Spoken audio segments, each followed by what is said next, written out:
All right, all of you freedom-loving boys and girls, welcome to Mission Critical Podcast. This is episode 28, and if you are watching or listening to this podcast, you, more than ever in the history of humanity, you are part of the resistance. As always, we're your hosts, me, Knucklehead, and then this other Knucklehead over here, Redbeard. And we've got two very special guests. They've been on the program before. Before we introduce them, I'll just give you a quick title. We're not really sure what the title is. Titles usually come to us a little bit later, but this is going to be about surveillance detection. I've heard a lot of people in these, online spaces talking about surveillance detection recently, given, the nature, the abhorrent nature and out in your face, rubbing it in your face level of crime and evil that is transpiring in America today. And I've heard a lot of people talk about surveillance detection. So given my background and the background of these other knuckleheads, we wanted to bring this up, and we wanted to bring this into a more grounded. And as always, Jeremy and I are trying to not just talk, because again, we've got faces for radio and voices for silent film, but to give something back to whoever is taking the time out of their busy days to watch or listen to us. So that's going to be the subject. And without further ado, I'm going to introduce our guests, and then Jeremy's actually going to start this one off because I'm kind of a guest on this one. All right, Patrick, let's just go straight down on the Hollywood squares. Let's go to you, and then we'll go over, well, I guess it'd be the other way. Then we'll go over to DB, non-suspicious former CIA.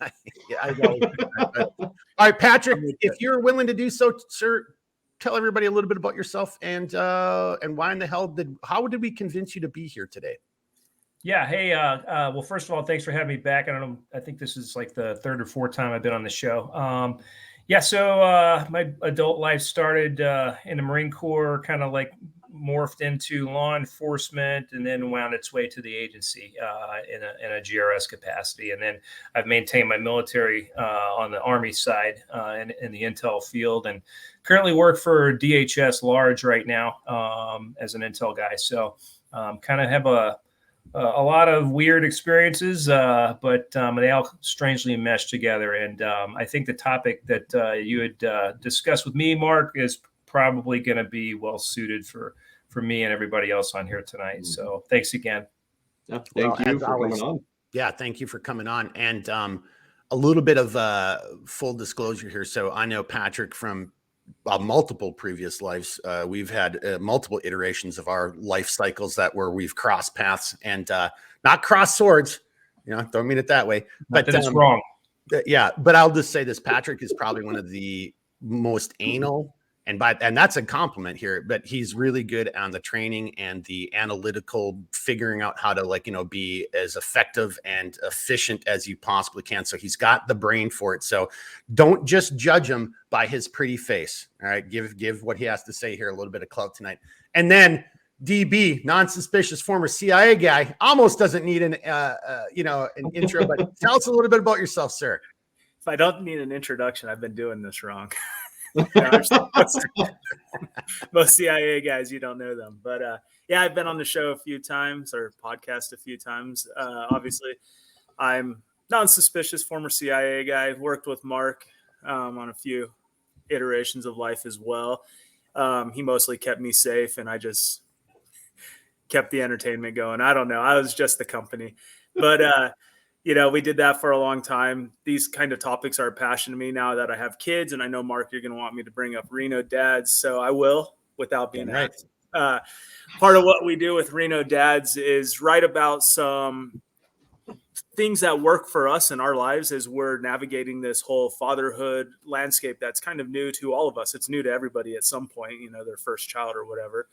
So we decided to create a website to just say, hey, this works for me. Maybe it works for you. I don't know. But here's my thoughts. And we just kind of keep the conversation going. And a few of the areas that I focus on are some of my background with the CIA and how we could use a lot of the training that we've gone through to help families protect themselves, to help dads protect their families, to help parents protect their children, and to keep them safe, and then also to provide the children with the skills that they need to protect themselves as well. So things like surveillance detection, not necessarily seeing if there's some, some Russian spy behind you walking around. We're looking for what exactly is a threat to those children. What should they be looking out for? We also do situational awareness, so they're aware of various different environments, what's normal, what's not normal, so they could identify and react accordingly.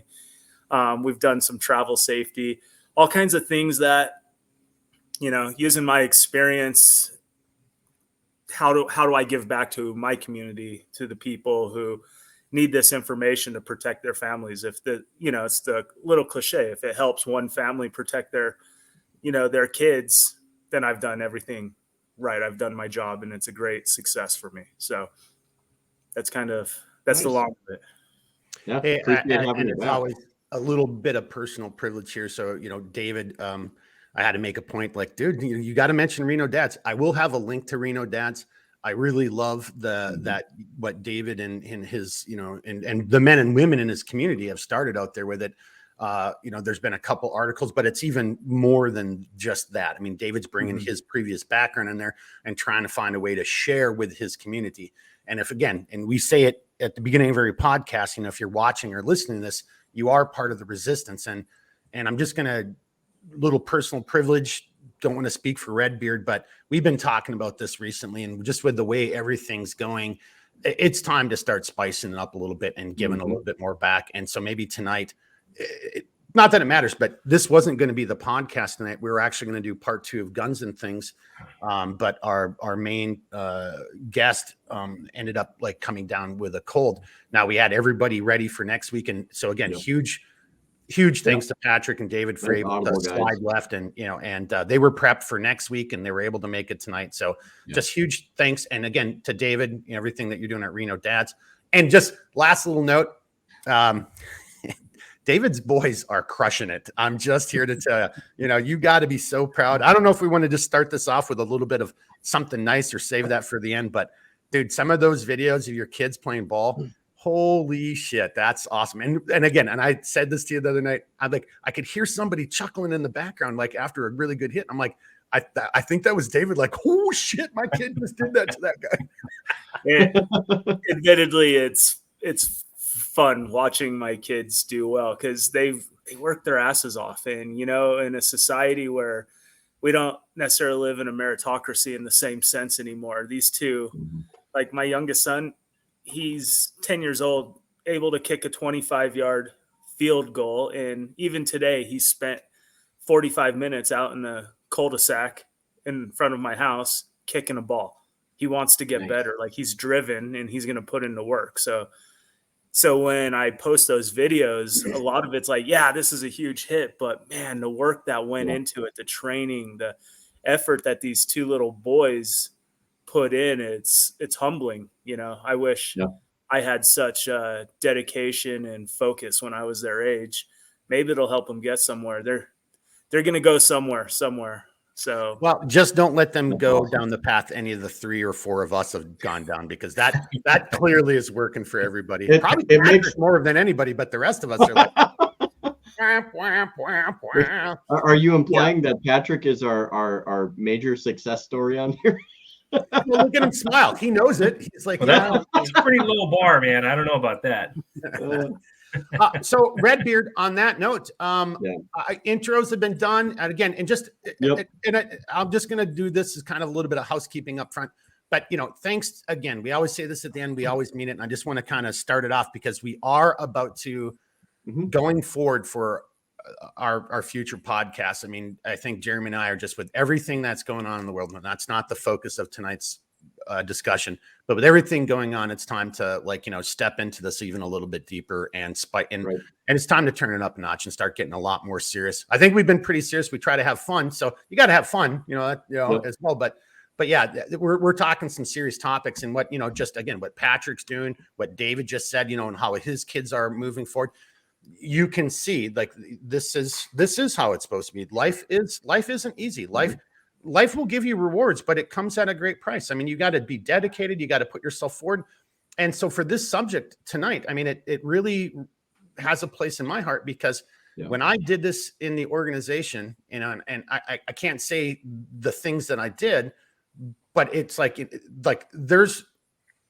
it's the highest level of training. And to David's point, the amount of effort I put into it and the dedication and how I applied myself and how that paid off then when I went and did it in real life, in an environment where you're like, if I screw this up, I mean, my best case scenario is I'm in a prison for 6 months being raped, my fingernails pulled out, being beaten every day. Like this, there's serious real world ramifications if you don't take things seriously, if you don't apply yourself and look at it from a situational awareness perspective of like, hey, this isn't a joke. This isn't a fucking game. This is real. And so on that note, I'm going to turn it over to Redbeard because he's going to kind of tell you a little bit more about tonight, and then we'll start kicking it out. All right, Redbeard. I kind of see the Join or Die logo is kind of, it's not blocking you out. I think it's good. It's right where it needs to be. All right, all you, sir. Yeah, so I'm actually just going to piggyback off of kind of part of what you were saying there real quick, Mark, which is, like when people also think of training, regardless of what the discipline is, I just want to remind people, like, look, if you wake up and you get out and you work on whatever skill it is you're doing, or you do, you put effort into the practice or type of training that you're aiming to go after, it's, if you're getting out there and you're doing it, even if you have a really bad day, like I've had, for example, there's some days, and I'm sure everybody here knows this, like when you don't want to go to the gym and you're like, God, this really sucks and I don't want to be here. But then it's like you get there and it might not be the best workout, but like after you're done, you're like, well, I made it. So that's a plus. I got there and I did what I had to do. So that's another plus. I feel better for having gotten here, even though I didn't do as much as I would have liked. But the point is just get out there and do it. Like you're going to have days to where it's just not your best day. And that's okay, because even your worst day is better than not getting out there and doing it at all. So beyond that point, though, what we're basically going to talk about is not as it necessarily applies to the backgrounds of Mark and our two guests here tonight, David and Patrick, but how it more so applies to, the average person in everyday life going through society. And I don't think that it's one more in particular towards more, metropolitan or city living, or, tilted towards rural living. I think it encompasses just everyday life in general, and the certain measures and considerations that could be taken to kind of be aware of or mitigate any potential threats or issues or anything like that, or just, having a little bit more of a cognitive understanding of the world around you and being able to gather and decipher data to better use it to your ability. So, it's something, again, that Mark brought up that, we'd been talking about for a while, and, and we've had different experiences. And actually, I'm going to bring up one experience tonight that I actually talked to Mark about, because it happened at my house. And I'm sure before I get into that, I'm sure Mark knows exactly where I'm going to go with that. But that's basically how we're going to apply this. And this is going to be a good segue into the episode that we're hoping to get into next week, which is going to be the Guns and Things episode. So without further ado, Mark, is there a particular area of concern that you want to attack right away, or do you just want to kind of delve into it? No, I've got one thing I'm going to do, and then I'm going to turn it over to David and Patrick and let them kind of use their backgrounds and experiences and take where they want to go. And ladies and gentlemen, so if you're listening to this on Spotify, you're going to miss out here. Check us out over on Rumble, and knock on wood, I'll be able to get off my ass and get us on a couple other video platforms. But first time ever using whiteboards. I was actually going to make slides and bring them in. And look, I'm just a human being, and I still got a business to run, and I just didn't have enough time. And honestly, I love whiteboards. Whiteboards are easy. So I'm just going to start off with this. So there's a lot of people, given, again, as I said, there's a lot of crime and heinous things taking place in our world right now. And some of this is finally starting to make the civil society or open societies awareness. We're starting to see it. It's being reported on a little bit more and more often. I'm not going to get into the specific cases because, I mean, at the end of the day, people are dead, and that's not don't wish that upon anybody. But we've seen some pretty high profile things take place in the last couple of weeks. Hell, here in Minnesota, we had somebody who, again, no harm, no foul. They had their political beliefs.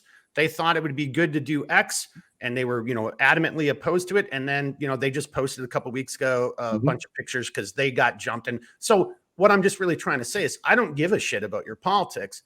Crime is crime, and violence is violence, and death is dead. And I don't wish that upon anybody, right? We can settle our differences in the open forum of discussion, public square, or the ballot box.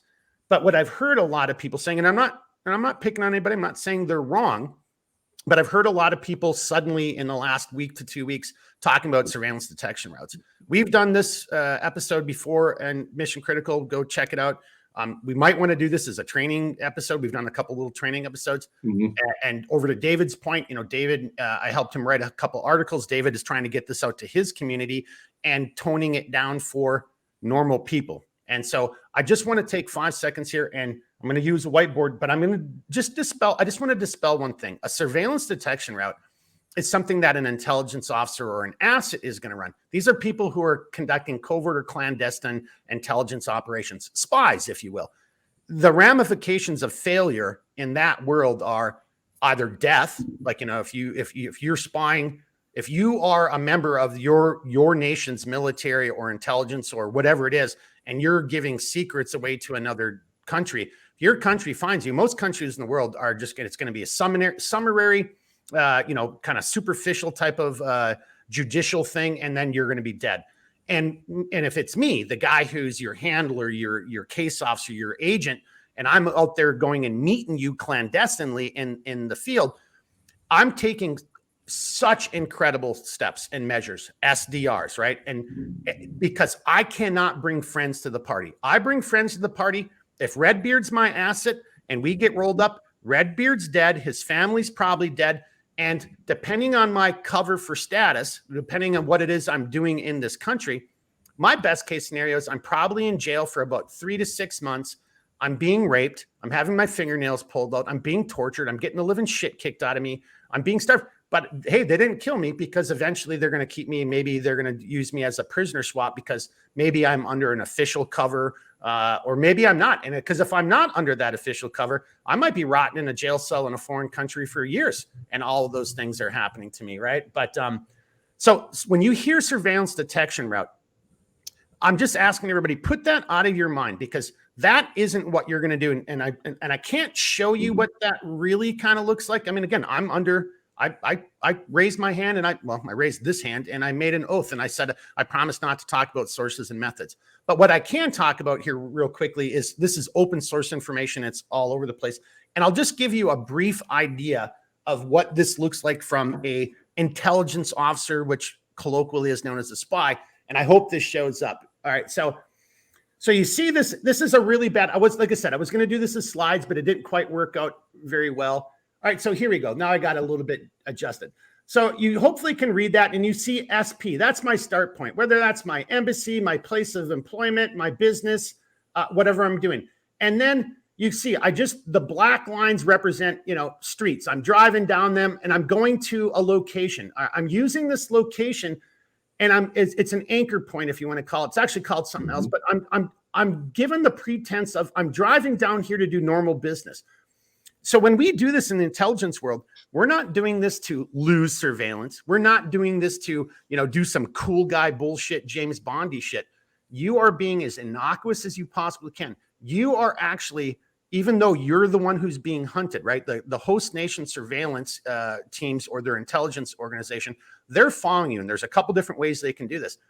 You are trying to lull them into sleep. You're trying to just be benign and boring.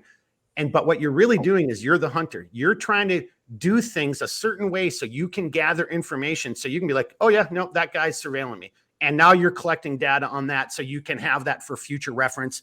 And you're going to keep doing this. And then from one point, I keep screwing this up. You're going to drive down to another point. And you see what I'm doing? So David and I have talked about this in the past. And then again, that's in his articles. I'm changing direction. See how I went in one direction down towards my first place, and now I'm changing direction, and I'm going over to this other place, right? and I'm incorporating turns, and I'm incorporating specific types of roads, and where it makes sense. Maybe I'm going through an alley, or I'm doing a cut through or something like that. So you have to know your terrain. And I'm doing this, and now from this point, I might, because this is a really eclectic supermarket or whatever it is. And then this next little line indicates, and maybe I jump onto a freeway, because and I'll get this into a little bit greater detail in a different whiteboardy thing, but I might just drive on the freeway for a little while. It's hard to actually determine surveillance, but if the same guy who I saw back here jumps onto the freeway with me, drives to here, and then it gets off, and I do this nice long little thing, giving it, because you're not trying to lose surveillance. Spies never try to lose surveillance. That's called alerting behavior, and that will then you'll have thug valence on you for the rest of your tour, and then you're ineffective, right? But now I'm going to my next location. I drove on a freeway because only 1 or 2 vehicles are going to be able to be with me because of how surveillance units set up. And so I take a nice little drive and I lull them into another little location. I'm just having a hard time there. And now I go there and I might spend 5 or 10 minutes. Maybe it's a bookstore or a coffee shop. I want the team to have a chance to catch up to me. And I'm going to be looking for that, even though they don't know I'm even looking for that, right? And then I'm going to do, okay, back over here. And then I might just do a really small one. Or maybe I'm only in this place for a couple minutes. Then I do just a small little movement to another place. Again, I'm doing this intentionally. I'm setting the conditions. So whoever is surveilling me, I'm trying to bring them back into that bubble so I can detect them, right? There's no point in doing this if you lose surveillance. You want to know as much data about whoever's surveilling as you possibly can. If you are a quote unquote spy, right? That's what you're trying to do. And then the final point is, and from there, I might drive up to another area, and I just wrote DP. It's a place where I'm going to make a decision. Hey, do I have surveillance? Yep. I've seen multiple sightings of the same guy. I've seen David now 4 times over time, distance, change of direction, right? I'm probably under surveillance at this time. And because the stakes are so fucking high. And by the way, boys and girls, this whole thing, I'm dumbing this down.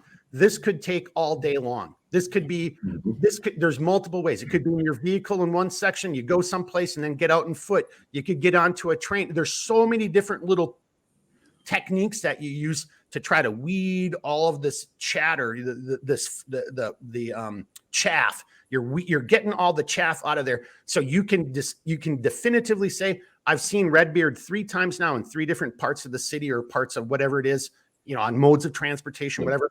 I am being surveilled right now. And you're doing this without Redbeard knowing that you just finally saw him. I'm like, yep, there it is. I've seen him for the 3rd time. And then, as a spy, your last little thing then, stupid. Let's do it this way. There you go. There. And you get to that decision point and you either abort and then go to your last little cover stop and go home, or you go and you meet your asset, and your asset gives you the secrets, the keys to the kingdom. And now you're, hopefully killing a bad guy, or you're preventing a nuclear war. And again, so when I'm hearing people talk about surveillance detection routes recently, I'm here to tell you that's not what you as the civilian need to do. You aren't going to spend a full day or half day driving all around the city trying to make it look like you're shopping or getting ready to go scuba diving or whatever your cover for action is. That's not how that works for the normal person. That's not what you need to be concerned about in light of all the crime and the horrible things that are taking place in our cities, in our country today. All right. Did that make sense, boys? Did I do a good enough job? Your drawing was. I should have brought myself full screen when I did that, but it's too late now. You did a fantastic job on the drawing, Mark. Just want to let you know that. Well, I've actually had to map these out more than once, so Look, well, I mean, it's better than death by PowerPoint. So. Well, yeah. All right. Now, which one, David and Patrick? Does anybody want to jump in there? And before we segue into what we're going to do, try to help people, David, in the articles we wrote, helping people to better understand it. You guys have any real life experiences or stories that you want to share along this line? Again, and I think the teaching point here is you as a civilian, you live in America. You're not operating undercover in a foreign nation where the host nation intelligence is looking for you to try to figure out if you're a spy. You're a law-abiding citizen in America. You don't have to do that shit. There's so many other easier things to do. And more importantly, to David's point, you don't have the time to do this. But when you are bringing your kids to like football or sports, or Patrick's point, you know, your family out to dinner, there are some very basic little things, and we'll come back to that a little bit later. But Patrick, David, comments, real life experiences. I see David raising his hand, so we'll go to David. I mean, I'd be a good segue on this one. You're mentioning not everybody needs to know how or needs to be executing a surveillance detection route, because you kind of mentioned why we do surveillance detection routes. It's to protect people. And once we find that, and the key point is once that we identify that we do have surveillance and that what we're about to do is going to be exposed, we abort. And all my point is, when we're talking to, you know, parents about how to protect their kids, is in this one, I feel particularly towards women who are driving and who might be a target of somebody who's up to no good, is when you identify that using these techniques that you do have somebody following you, not necessarily surveillance, but yeah, somebody who's up to no good, perhaps, you abort immediately. And aborting in that situation, of course, would be hitting a police station, doing anything but going home. You know, you don't want to lead them into, you don't want to show them where you're at. Even if you think your neighborhood's safe, everybody has a unique enough car to where even going into your neighborhood's alerting, and they'll set up some static surveillance or whatever. They're going to find you.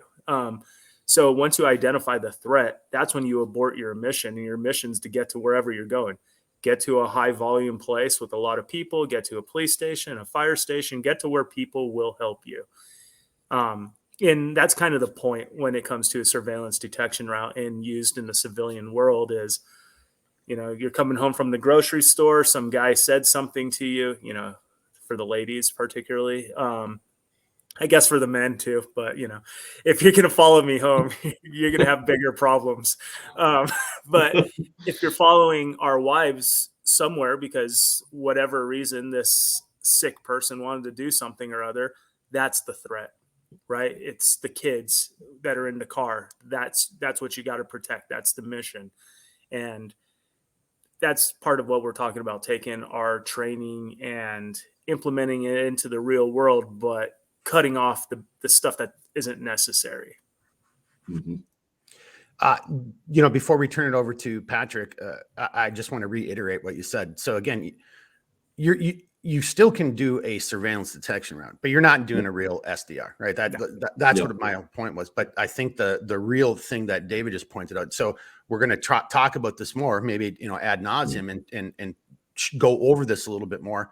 Got another even bigger whiteboard for that. But to David's point, you know, when you see that threat, okay, yeah, this guy is definitely following me. This guy is loitering.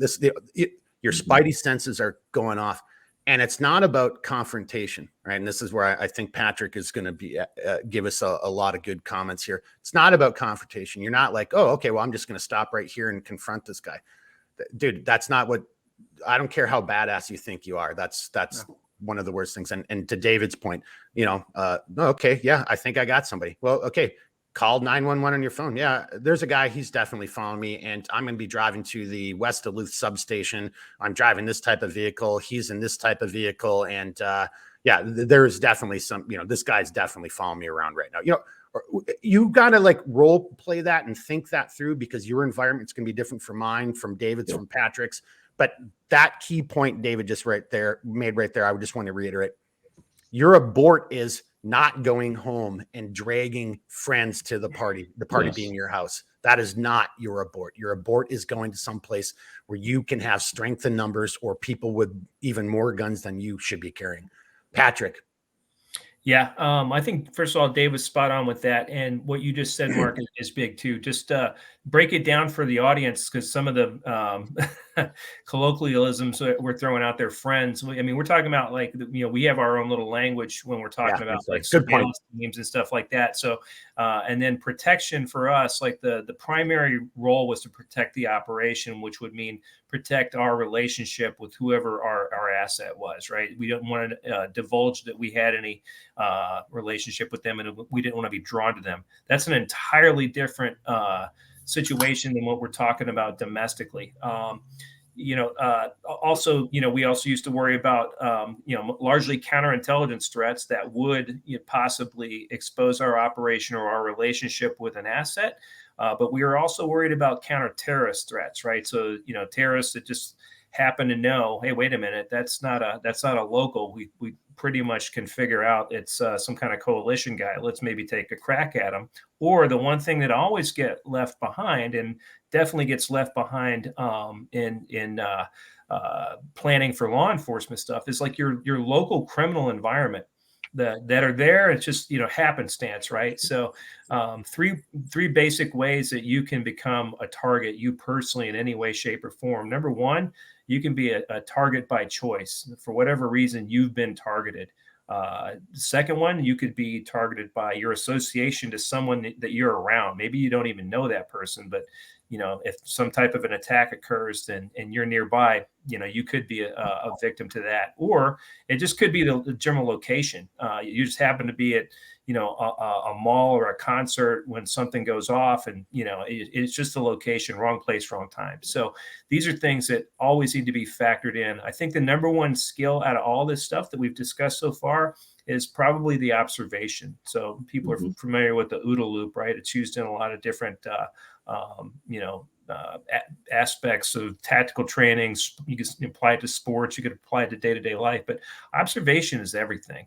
So if you're not dialed in, to what's going on in your environment, whether you're on foot, whether you're in a vehicle, and then this also applies to my brothers and sisters in law enforcement that think, okay, well, hey, I'm the police, so nobody's ever going to do anything to me. Now, that's proven to be wrong lately, and I think it behooves us to have that discussion as well. So hopefully, that kind of makes sense. Having that plan and not drawing them, and now we're bringing it back to domestic situations, like Dave said. Hey, don't drag them back to your home. Once you observe it, you need to start going through a checklist in your head, like what is the threat? How far are they willing to go? Do I know this person? Is like, what's the situation here? And then, okay, hey, where am I? And if I call 911, where is that call going to go? To report it to. I guess if you call 911, it'll get to somebody as long as you give them your location. You just want to, be as accurate as you can and let the people know that you're coming to, aka the local, police precinct or sheriff's department or whatever, that you're coming in. And then, also, if you're going to make turns and things like that, just to make sure that the person, that this is truly somebody following me, also be familiar with where you're turning into, because you might, mistakenly pull into a neighborhood that you don't know that could actually worsen the situation. So there's a lot of factors in this thing. So getting to know your environment, the number one thing that they drummed into every single one of us was area familiarization. So if you live there, I guarantee you there's neighborhoods that you never drive through, things that you don't go around. Hey, at least, Google search the thing, Google Maps, go over, hey, where's my neighborhood? Let's just take an overview of where I live. Where do I not go? I'm not saying, you definitely need to drive through there, but if it's sensible and you just want to know, hey, I can pick up a lot of information from Google Earth, right? So I want to know if I have to go in there, where am I going, and where are the choke points, and where can I get out, right? So a lot of factors in this thing. And hey, look, that was a lot of information for the average citizen to take on board and actually put into play. But it's a start. And just having some simple things like that. Hey, if nothing else, you pick up, there's somebody on me, and I know they're on me because maybe they're not trying to be shy about it. Maybe they're riding my ass. Maybe they're swearing at me. Maybe I've seen brandished a weapon or what have you. Have that plan. And also remember, you drive around in whatever size vehicle you have, that thing is a weapon, right? So if slow down. You just threw out the whole book and Okay. So real quick, slow it down, Dragon.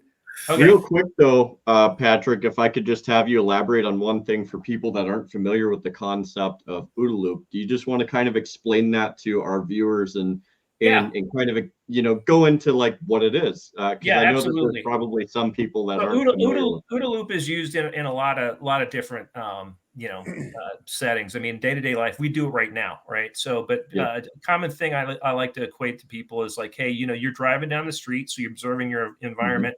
You observe, hey, there's a traffic light up ahead, and that light just turned yellow. Okay, so you observed it. Now you're oriented your thinking to it. Like, oh, Yep. is that a fresh yellow or is it about to go red? Then you need to decide, am I hitting the skinny pedal on the right or am I jabbing the brake? What am I doing? Your decision, that time between your decision and your act, there's some space in there. But the quicker you decide, the better, more decisive your action's going to be. So, but if somebody intersects that can cause issues, which we'll talk about probably in another podcast or later on in this one. Yeah, perfect. And that was very simplistic, so I think people will kind of be able to grasp at least the base concept of that. So, oh, you're muted, Mark. All right, thank you. There you go. I just got to throw this in there because again, Patrick just did this giant data dump and 50 freaking topics at once. But just because and thank you, Redbeard, for asking him to define OODA loop for whoever's watching and listening. And some people don't actually like, and there's, again, whatever the acronym is, it holds true what he just said. You've got to be, and this is where I wanted to go with it and then turn it back over to any of the three who want to take this. One of the other things Patrick talked about, and it's already been alluded to in the rest of the conversation, is your situational awareness, your ability to observe. So when we're talking about, and Patrick, to his point, I think we're already slipping back into some of the jargon that just is easy what we know. But when we say dragging or bringing friends to the party, it's talking about like now you've got bad guys on your tail, right? You're dragging them in, and the party is your house or meeting your asset, whatever it is. And as Patrick was saying, and I know David's going to have a couple things to add in here, and I know you will too, Redbeard. But your situational awareness, if you're just driving your vehicle like every other, and I hate to say it this way, like the vast majority of people in vehicles today, they're just focused right here. They're not watching this. They're not watching this. They're not watching their mirrors. They're not watching their main mirror. They're just right here, and they're probably on the phone or they're daydreaming, like, oh my God, I'm late. I might get fired today. Or like, hey, I wonder if that guy down in, the second floor likes me and wants to go out with me and my girl. You know what I'm saying? Like, our brains aren't there. We're not in the moment. We're not in the fight. And as I bring the other whiteboard up later, that's where most people fail. I mean, so I'm just going to throw this out there without using, this is a real world example. It's not recent. I don't want to talk about some of the recent horrible events, but let's just take Robert Hansen spying for the Russians. And he just got so complacent. He had done this. He used a dead drop like 20 times over. And the FBI was onto him, and they set up on him and they busted him after making a dead drop. And to Patrick's point, and then I'm also kind of feeding into David. Well, why do you think that happened? Because the guy became complacent and he didn't have his situational awareness was zero. And he probably, I don't know what his real background. I mean, I know what he was in the FBI, but did he have actually surveillance detection training? That I don't know. But me having done it and have no offense to anybody in the Bureau who's still a good person in the Bureau, but when I went through it, your guys' teams went up against us and I burned you guys every time. So what happened to Hansen? That's not like, oh, look at me. I'm just saying, to Patrick's point, if you're paying attention and if you're doing this right, these techniques work. They work against the most advanced and bestest of teams out there. So that's all I wanted to say there. I'm not trying to throw the FBI under the bus, although they definitely deserve to be thrown under the bus recently.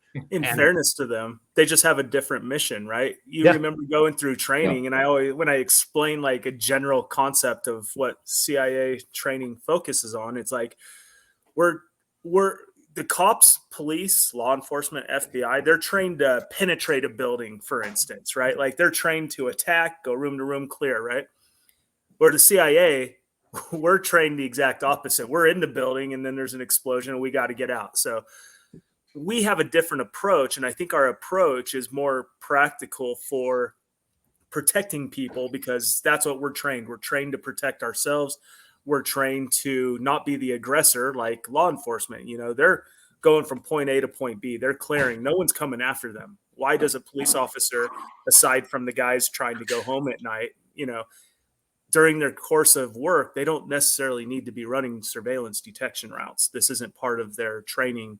It makes no sense. FBI as well for most, right? Does that kind of make sense? Why I make a point that CIA, we're trained to protect purely, not protect others, Right. protect ourselves first, right? And that means protecting others through protecting ourselves. But it's just thank you for Right. saying that, because I was going to say my only argument there is like, but by protecting yourself, it really isn't about protecting you. It's you've got to protect yourself because that's how you protect your agent, your asset, right? yes. Yep. And Okay.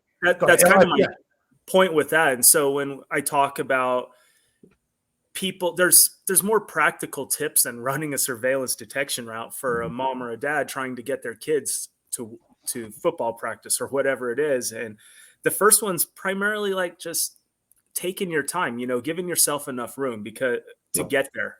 So you could take different routes. You could slow down your pace a little bit. You could pay attention to your surroundings. And when we're talking about those surveillance detection routes, it's all about the length of time and the crazy long routes and the change of directions. No one's doing it. Not in suburbia, like we don't need to do it like that, but we need to have enough time to prepare for the event, to give ourselves an opportunity to be successful out there. We're going from point A to point B, but with a little bit of time, we could pay attention more. We're not singularly focused on, oh my God, I got to get through this light. Or that's how we better protect ourselves, creating environments where we'll be successful. And in this big whiteboard right here, I'll bring that out later. And then, David, you could even maybe narrate because you just already said it. So I've got a couple different scenarios already like written down on how you, the average person, because to your point, we're living in America. You aren't an intelligence officer operating in a foreign country. There's so many things available to you. So you don't have to worry about, okay, I need to go and do this for the next 6 to 12 hours in order to make sure that I'm clean, right? Or I'm not under surveillance, or if I am again, the route isn't to lose guys. It's to determine if you are or are not under surveillance. And if you are under surveillance, you've already made your decision. You're going to abort.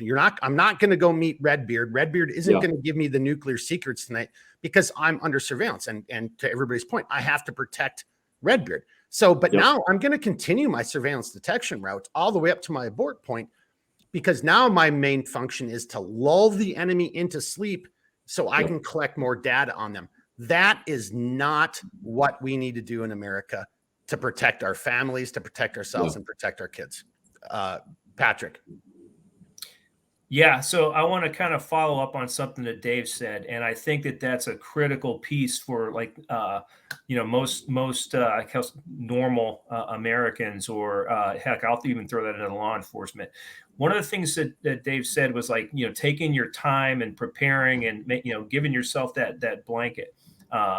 We have most people that commute are just, hey, A to B. I want to get from work to home or home to work as fast as I can. I just want this to be over.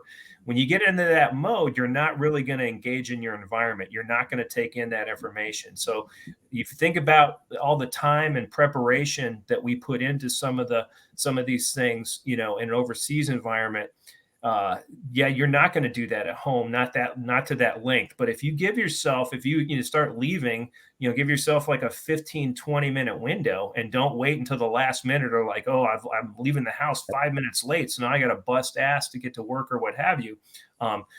You're gonna give yourself more time to pay attention to what's around you, because you're not in that hurry mode, right? You're not just riding somebody's bumper or staring at lights, like, come on, and that happens. That's just a human thing, especially, in modern day America. So if you give yourself that time to take in the information, the more likely you are to spot things, right? And also probably stay out of accidents and all the other things that come along with it. So it's just good planning. That's all. Yeah, great points.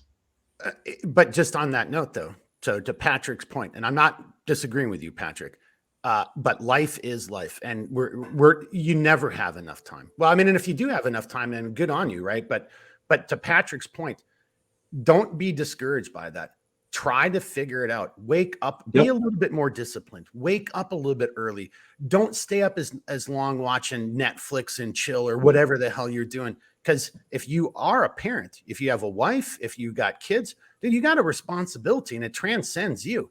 If it's just you and you want to go drive yourself off a cliff, well, you do you, right? But when you've got that responsibility, you've got to take it seriously. And life is serious. Life isn't, you know, this kind of came up in a conversation earlier. Yeah. Life isn't supposed to be easy. You know, like, again, I'm going to screw this up. I can't remember who said it, but like, you know, was it Hobbes? But like, life is cold, nasty, brutish, and short. So you've got to be in the fight every moment while you're still breathing. And to Patrick's point, get up early. And see, and I'm gonna stop. I almost could sidebars.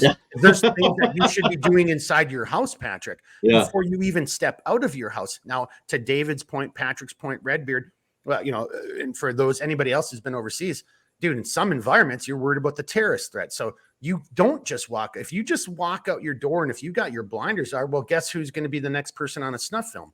You, because you're going to be the target, because terrorists have their own OODA loop as well. It's a different way of looking at terrorist targeting cycle, but they're doing the same thing. They're out there trying to identify people, spot people, you know, doing their reconnaissance, Bad guys. So, and this is where I'm going. I'll turn it over to Redbeard, but bad guys, evil people in America, criminals, if you just want to call them criminals, they're not necessarily terrorists. They are doing the same thing. They're looking out for people who are with their heads down, not paying attention. Sometimes you could be paying attention, but you just happen to be driving that really nice car that they really like to steal, whatever it is. And to Patrick's point, you've got to be cognizant of that. And you've got to start factoring that into your day-to-day grind. And if you don't, well, guess what? You're probably going to end up being a victim. Yep.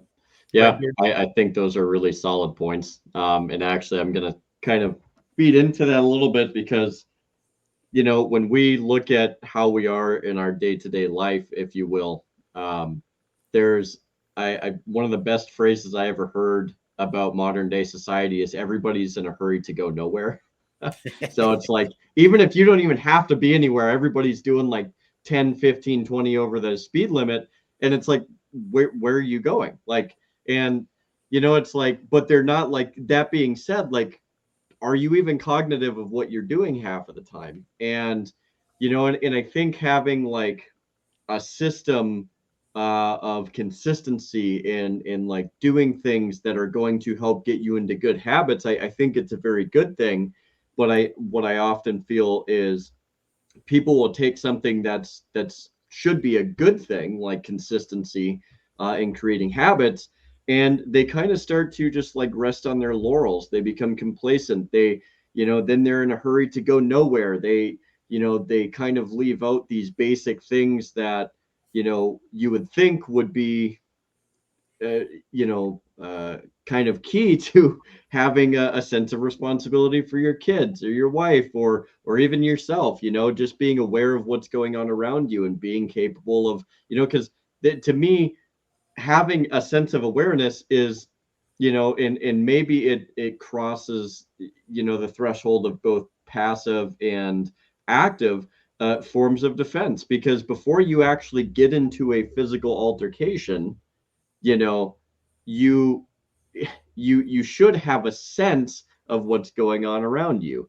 And Patrick, I see that you're bringing up some really good things, which is, you know, patrolling principles, planning, reconnaissance, security control, and, you know, and those are all different things, right? So like, if we have awareness and we have an idea of like, this is what my plans are for the day, these are the things that I'm aiming to get done, you know, you're going to factor in there some way of having a sense of like, maybe like passive defense, to where it's like, okay, this is what I'm expecting to do, but there's always the potential for this to occur. And I think that's kind of where this conversation gets into as well, is are you cognitive enough of what goes on around you to where you can actually adapt to that situation? So, you know, I feel like modern society has just kind of become tunnel visioned, you know, it's one of those things to where, you know, like Mark always says, like maybe you're jumping out of the plane and, you know, you're just zeroed in the first jump or whatever. So, but, you know, maybe that's one of those things too that can be considered. But I don't know, like necessarily, you know, if it's going to, I feel like it's going to apply differently depending on the situation, but I think the general idea, if you will, still applies. Like, it's good to have consistency, but don't become complacent in that consistency. So that's just something that I think is, I think should be kind of run home. But well, we kind of distracted you a little bit there. We were kind of doing some behind the scenes planning for the next segment here. And then I'm going to throw Patrick under the bus for asking if anyone watching or listening to this used to be in the light infantry, Rangers, special forces, you know, Wow. you know that we're in the military, we love our acronyms, and there's acronyms for everything, you know, mnemonics to help you remember stuff. And Patrick was being a little bit of a smart ass, and he goes, don't mention this one on air. And we can't, because that definitely would get you in trouble. That would be wrong. Well, it could be, but here's what I like about now, kind of, again, that was a little inside baseball.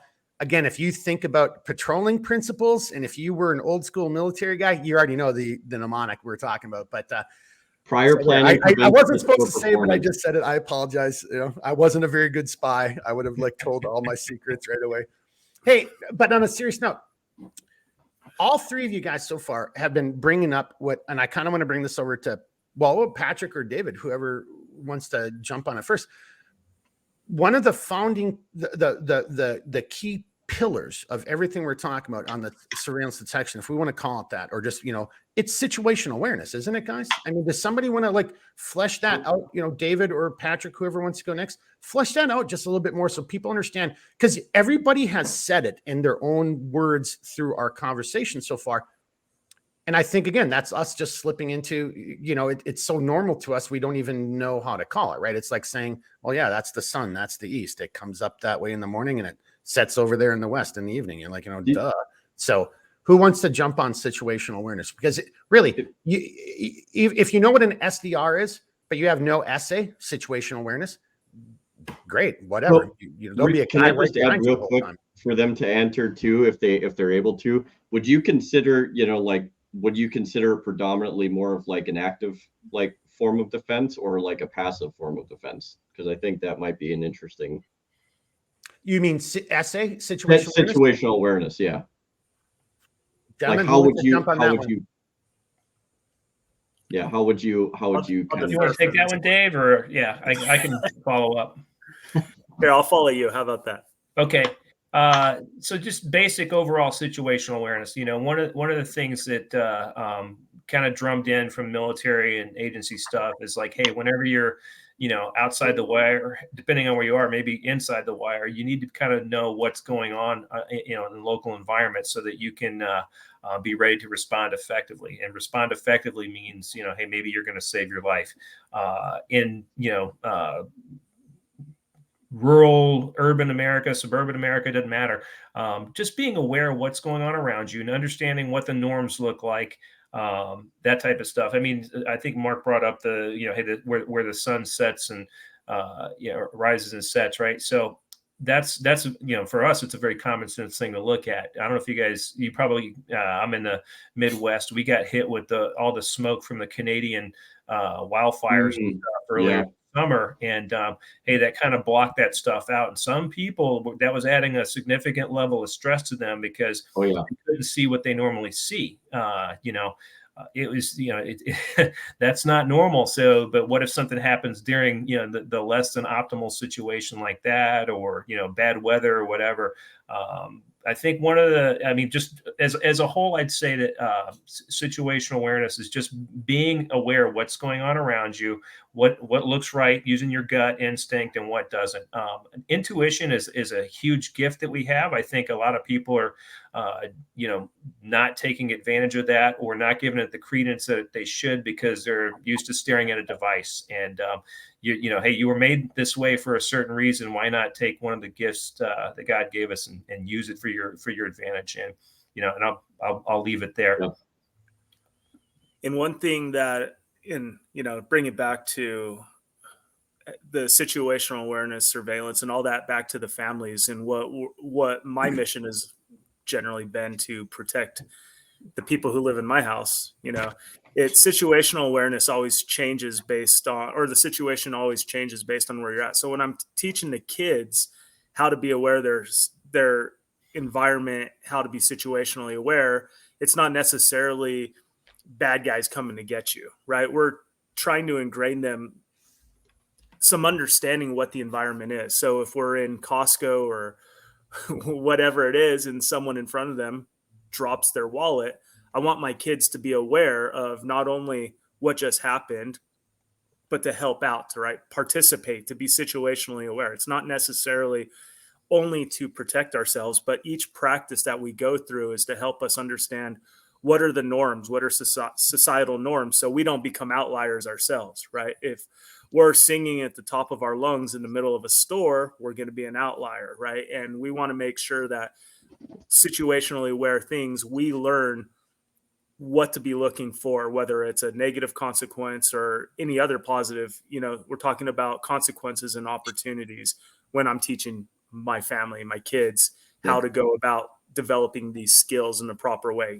Holding the door for someone who's coming up behind them. It's being aware of your environment, of the situation, that someone's coming through the door. You can hold it open for them, teaching them to be good kids. And then in the future, these are going to be skills that they're going to constantly be looking around for, opportunities or potential issues.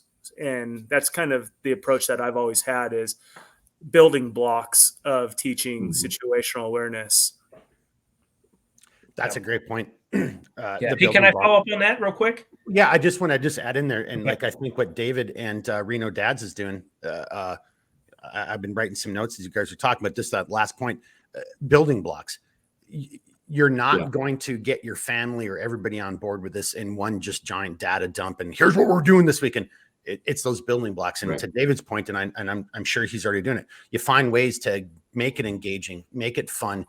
And then you start, because again, you're raising children and you've got a significant other. You can't just come out and say, hey, we're all going to die tomorrow, right? That's not how you got to start bringing this in, gently, subtly, and being that, the leader of your household or the leader of your community or group or an active member of it anyway, and start getting people more prepared and more in line with this, because the more you start doing it, the more their eyes start opening. I always talk about the soda straw. First time I jumped out an airplane, I was looking through a soda straw. I could have fallen to the earth and I wouldn't have even known it. But the more you start doing things, the more you start seeing things. And that's part of situational awareness. I thought David's point was great. And I love that, building blocks. If that's a takeaway right there, just think about building blocks. Patrick. Yep.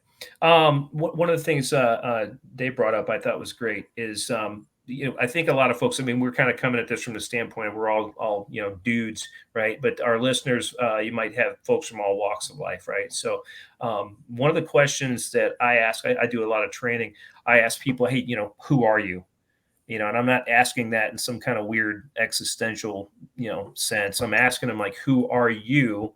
Meaning, like, hey, who are you in life? Hey, I'm a father, I'm a husband, I'm a coworker, I'm a teammate to 20, 30 some people, I'm a church member, I'm this, I'm that, right? So all these people, if something happened to me, that would impact them, right? So that's where kind of like you start looking outside of yourself in a different sense to say, okay, if something did happen to me, all these people would be impacted, probably negatively. So, it puts a little more onus on me to take, my, I'm not training, but just my awareness and making sure that, I'm healthy, making sure that, I maintain the skills that were given to me, that type of stuff, which again, I don't think, we'll probably get into this later, but I don't think anything that I or any of us have learned, over careers, we all had to start somewhere, right? And if we can distill things down to like the fundamentals that are really, really important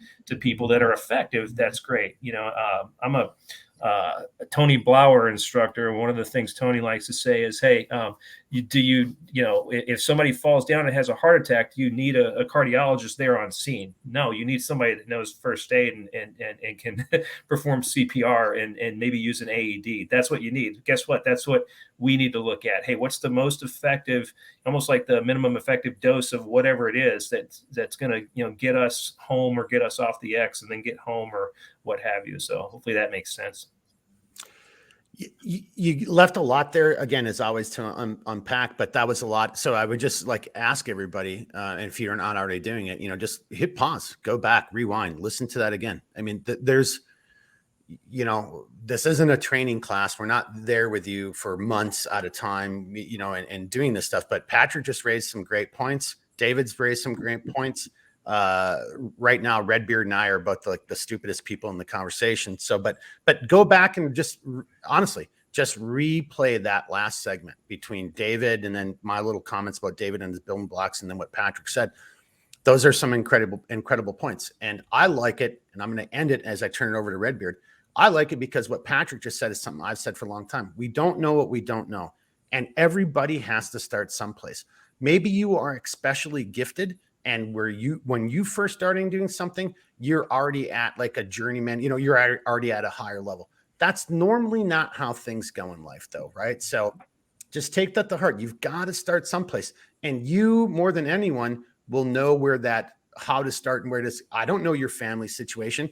Maybe this is really scary, this conversation, but damn it, dying is really scary too. I mean, it's going to happen to everybody, but like, let's not let it happen just because of stupidity or laziness is what I'm kind of getting at. So you've got to start someplace. Your situation more than anyone else. So look deep in your soul, be honest with yourself, and figure out how you can start incorporating these things into your life today. Because I don't know about you, and I know here's where I'll throw it over to Jeremy. Back to what he said. Is this an urban thing? Is this a rural thing? Or is this a nationwide thing? Is this a humanity thing? You might think you're good to go where you live. And then the next, somebody's knocking at your door at 10 o'clock in the night, and you're like 30 minutes away from anything. What are you going to do? Where was your situational awareness? Redbeard, I see you laughing already. Yeah, well, it's funny because this kind of segues into my little story that I actually talked to you about, and you thought it was just as weird as I did. I don't remember. What would you say, Mark? It was probably about 5 weeks ago? Yeah, just a little over a month. Yep. Something like that. At any rate, I had, I was doing something at the house, and my dad, he yells to the basement or whatever, and he's like, hey, he's like, there's just this guy that frickin' was like on our front lawn, like taking pictures and was like on the phone with somebody of the house. And he's like, and when I, went to like go see what the heck was going on, like buddy just like turned around and like tore through 2 or 3 or 4 of our neighbors' houses or backyards or whatever. And he's like, yeah, he's like super peculiar. And I was like, oh yeah, like that's doesn't indicate a red flag at all. And, so we took a couple minutes here, to kind of digest the information and kind of think about it. And so my dad gets on the horn, he obviously reports it to the local PD, being like, hey, dude, like, I don't know what the deal is, but there's a dude, basically gathering information on the house for whatever reason. And, and then we proceeded to go out and talk to our neighbors and be like, dude, look, like this is the situation. We just had somebody like taking pictures and gathering information and possibly forwarding that information to somebody else because they were on the phone. So just be aware there's somebody around the neighborhood, and your house might be next, basically. And so we raised a little bit of awareness there. And then later that night, after that incident occurred at like 9:30, well, I should say 21:30, 21:45, if you will, because God's time is the right time. We had a city event.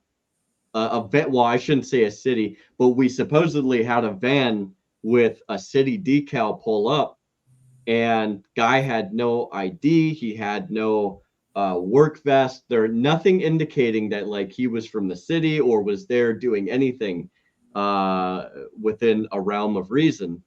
And again, like both my dad and I saw this and we're like, dude, that's sketch. Like that's super sketchy. And you know, like why is he out here this late at night? You never, like, I've never seen that in the entire time I've lived in the area I've lived in, and I don't think Mark has ever seen that really. And so, you know, I at that point actually kind of pulled Overwatch from my dad, and my dad went out to talk to the guy, and he's like, hey, like, what's the, you know, is there anything wrong that we should know about? Right off the bat, guy's super defensive. He's like, I don't have to tell you anything. Like, I don't work for you, so on and so forth. And my dad's like, well, says you're from the city. And he's like, do you have any ID? I don't need to show you any ID. Super aggressive right off the bat. And my dad, you know, comes back, and I'm like, well, that, you know, that went well.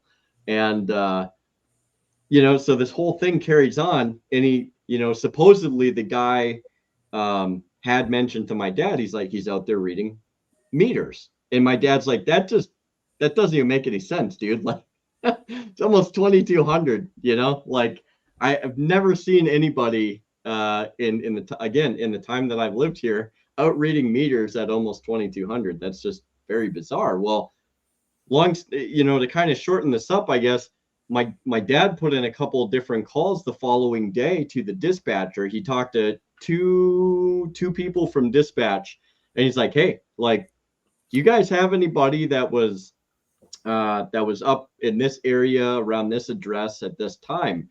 And dispatch is like, nope, we didn't have anybody. Like, there would be a log of it. Nobody was supposed to be out there.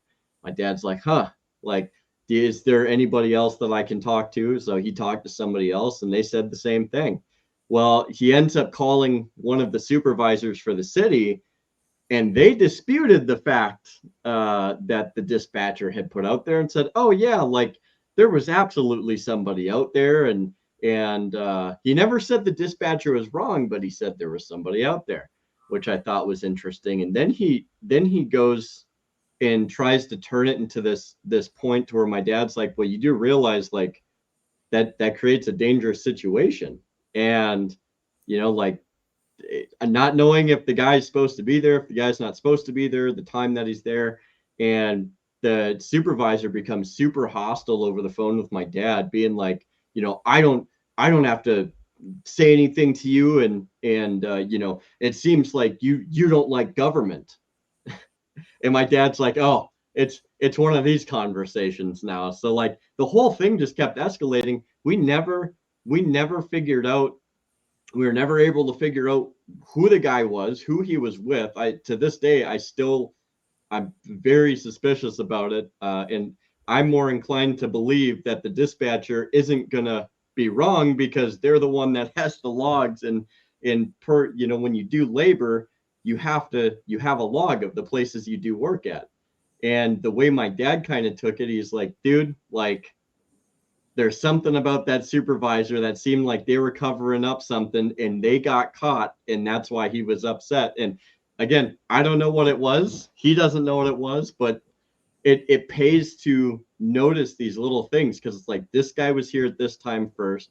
Then you have this guy that's up here being super sus. Then you have these statements from these people, and then you have the supervisor that's like, nope, everything you're saying is just crazy. So yeah, I'm just going to leave it at that. And Dave, it looks like you have something to say.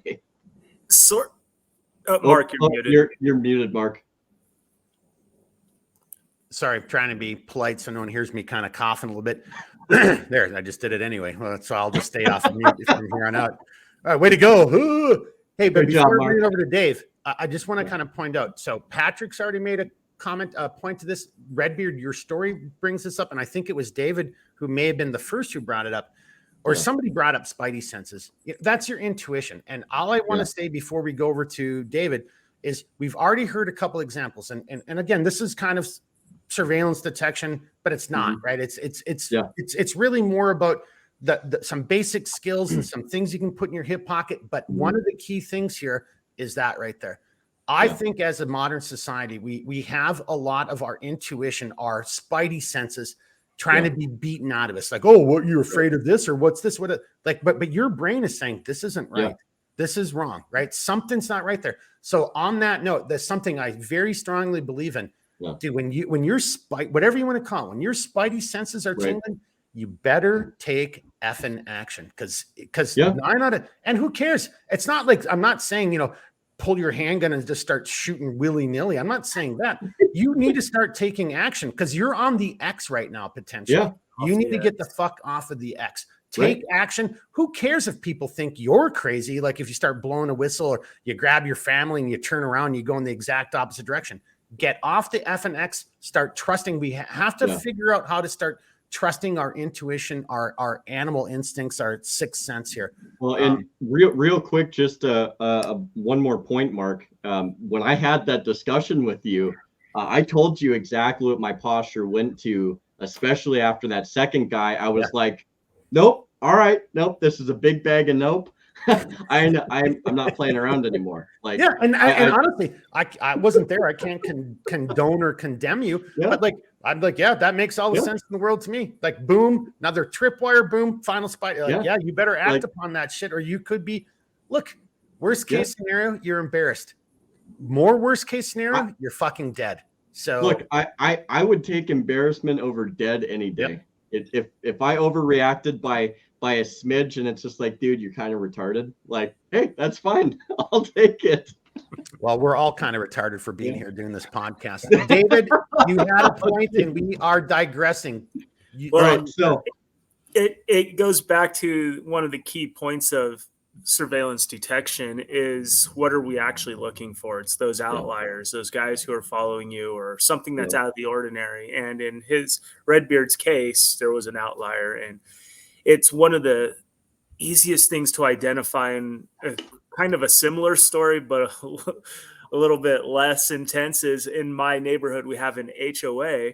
So somebody drives around, stops in front of every house, make sure our grass is cut, whatever it is. And they move on to the next house or whatever. And that's pretty normal, right? It's not an outlier to see behavior like that unless the car is unmarked, which our HOA's car is unmarked, drives me insane because now I have an unmarked car sitting in front of my house when my kids are out, like drives me insane, but it's an outlier. And these are the outliers these are things we're looking for when I'm teaching my kids about in this environment. This is normal behavior. This is the status quo, and the outliers are what helps us to determine what the threats are. And everybody, like you watch a spy movie, Jason Bourne, he drove from point A to point B and memorized every single license plate between point A and point B because that's an impressive, cool spy skill. But that's not how it works. When you're looking for outliers, he should have been looking for the license plates that shouldn't have been in those places. And that's what my point is always to my kids is look for things that are out of the ordinary, that are not part of the situation. When you're in a grocery store, if everything's all over the ground and people are running around screaming, it's a bit unusual. That's the outlier. There's some reason to increase your threat level, your thinking. And that was more, his story made me realize those outliers are what we're looking for. We're looking for something that's out of the ordinary, something that's in the wrong place. And you don't have to be a super spy. You just have to know what's normal for a given situation. So when we're talking about surveillance detection routes, is someone following you over a long distance, change of direction, and a change of time, those guys are the outliers. That's just kind of the easy stuff to help people get what we're talking about without drinking from a fire hose about spy training and all this stuff that we've gone through. But it's really that simple. Look for what doesn't fit that situation. Right. Go ahead, Redbeard. No, I was just going to say real quickly too, I don't think people, and this is why I think all of us have hammered home the point too of like, dude, get to know your neighbors, because when there's situations like this, you should not feel out of place or uncomfortable going to your neighbors and being like, hey, look, I feel that there's a potential threat here, or at least there's something off, and you guys should be cognitive of this, whether anything comes of it or not. Like, this is something that's out, again, like David had explained, this is out of the ordinary. And he also said, you know, you don't have to be a super sleuth, super spy, or anything like that. It just takes enough of understanding your neighborhood, your environment, figuring out things that fit, things that don't fit, you know, and and once you can identify that and you have a line of communication with your neighbors, dude, talk about, you know, having something by setting up, you know, a line or two of defense, because now you're already making your neighborhood and your community a safer place by just having people aware, being communicative, being involved. And, you know, that goes a long way. So. Yeah, I just want to come back before we come over to Patrick, because I can tell he's been chomping at the bit here for a while. But I just want to emphasize, you know, what Redbeard and David, and Patrick, you actually said the same thing too. You know, David's got a really elegant way of saying, you know, outliers. You know, we look at it from a different perspective, but at the end of the day, it is an outlier. And if you're not a spy, right? So just stop that bullshit. Right? You're a mother, a father, an individual in your neighborhood. So you have, and if you are paying attention, if you are opening your mind up to situational awareness, that doesn't make you a freak. That doesn't make you a weirdo. Like, you know, the cars in your neighborhood. That's exactly what any grown ass individual should be able to do. Like, and then to David's point and what Redbeard said. So now there's a vehicle coming through my neighborhood that we've never seen here before. What is that called? Well, it's called a clue or an outlier, you know, like, and your spidey senses are tingling. And now your level of awareness, you know, how you're going to react goes up a notch, because now something out of the ordinary, just like if suddenly there was a grizzly bear 100 yards away from you, you've never seen a grizzly bear anytime you've been out hunting before, you're going to start poking up, you know, you're going to perk up a little bit, like, oh, that's a grizzly bear. That's 100 yards away. I better start paying a little bit more attention. It's the same damn thing, right? That's what we're talking about. Patrick, that kind of made you smile a little bit. I see that. So you want to grab it? I just recently saw. Redbeard, I don't know if you're choking on something or if you were laughing or you're just. I've surprised. Sorry. Yeah. Okay. All right. Patrick, let's go over to you, sir. Well, I'm sorry. Hang on 1 second before we do it. David, how are you doing on time, sir? I know you've got some pretty important stuff. You can do good. I could keep going. Okay. I'll let you know. Okay. We'll come over to Patrick then. Sorry, everybody. Okay, yeah. So just a couple, you know, points on that. Redbeard's story, number one.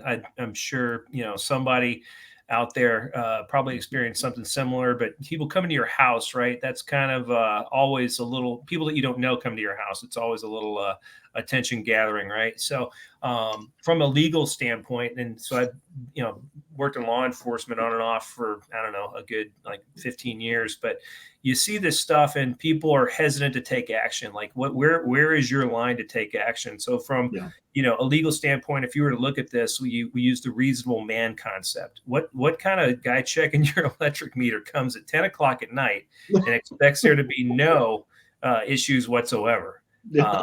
Okay, right. So there you go. Not saying that it's ready to blaze the guy down, but he definitely needs to be challenged and you know, kept an eye on, right? And maybe even ordered off the property. I don't care who he supposedly works for. And if he's not going to give ID, hey, there you go. That's where we get some law enforcement intervention here. And if he decides to, you know, ratchet it up, then, you know, hey, you bring to bear what you've got on you, right? So I just got to throw this in there because I was on mute, but I heard Redbeard laughing, and you just did that whole reasonable person test. You know, you did it from a slightly different. Yeah, no, that is not reasonable, dude. You're in my backyard at 10 o'clock at night, and if your boss thinks that reasonable, your boss needs to be fired, because that's stupid. You could get hurt. Yeah, amen. Now, if you were that guy, would you know? I'm not going to go in somebody's backyard at 10 o'clock at night.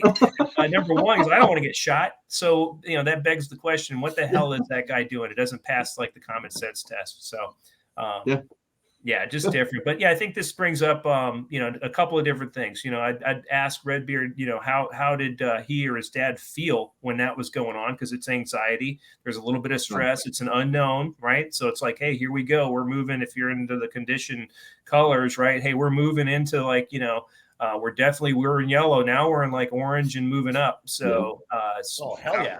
How are we going to, here we go. Like now it's time to start making those decisions and see them, you know, hey, thinking about what your options are at that particular point in time. The kind of the thing that I wanted to talk about with that is a lot of folks will try to they want to go along with that story, right? So they'll, okay, well, if you're just checking the meters, I guess that's okay. But wait a minute, the totality of the circumstance, 10 o'clock at night, no bueno, right? So, but people do this all the time. They'll rationalize things away, or they'll listen to whatever, an assailant or a criminal or whatever you want to call them is going to do, and that'll delay them or prevent them from taking any action. So going back to the discussion before, trusting your intuition. Hey, you feel uneasy for a reason. Trust that and start taking that and moving into something more productive. You've got options here. Mm-hmm. So, and that applies to everybody across the board. I don't care, if you're some 20-something-year-old Marine or special operations guy, or you're, the 60-year-old guy, with bad knees, or you're an older lady that's using a walker. Every human being has some type of an option, right? And generally speaking, these folks aren't looking for, somebody that's going to present any type of resistance or harden themselves as a target. They're not looking for that. So that's where this comes into mind. So I think that's a valuable story for everybody to hear. Yeah, and Mark, I don't know if you ever heard this about our area, but there was a rash of people that were fabricating like the city decals, but also they were fabricating other like company decals too, and putting them on their vehicles to go. And it was put together with like a slew of different break-ins and stuff around here a couple of years ago.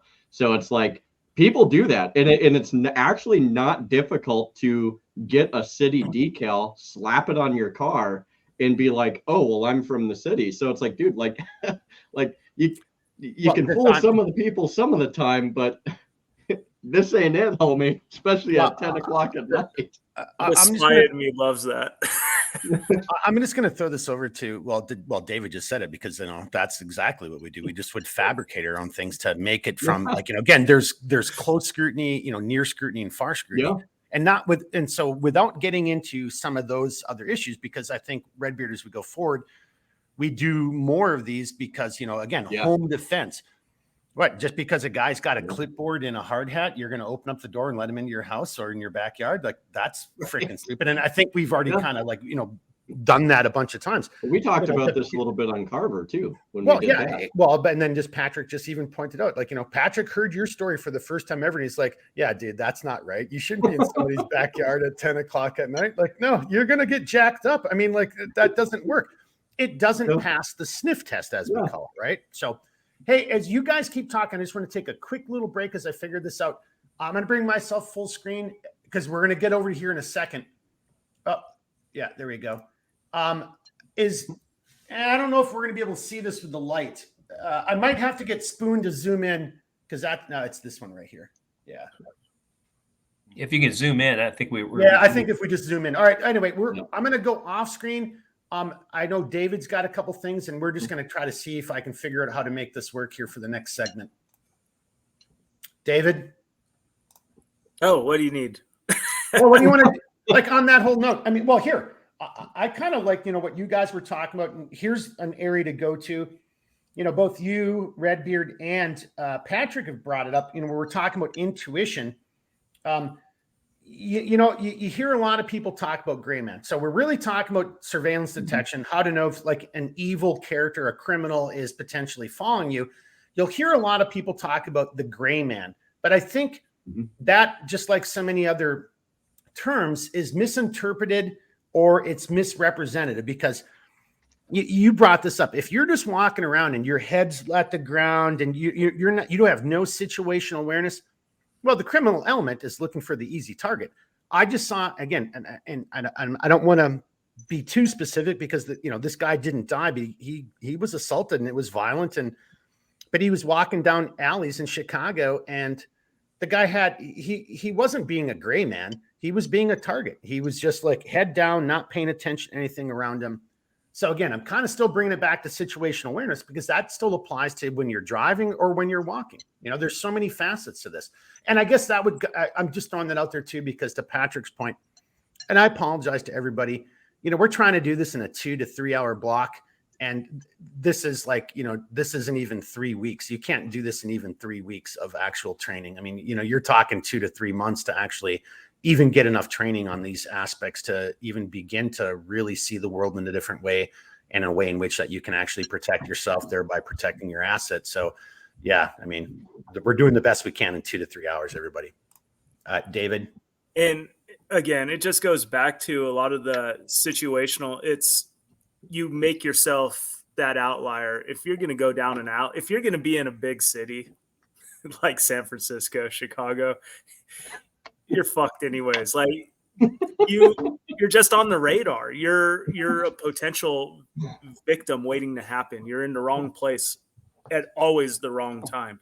There's so much violence. Even like, I know I'm on the West Coast, so we see all the videos about San Francisco and the violence and the car break-ins and all that stuff. And it's not happening in the back alleys anymore. No, it's happening everywhere. And you got to remove yourself from a lot of these situations. And we talk a lot about people who they think they don't deserve to be the victim, and it's not up to them, right?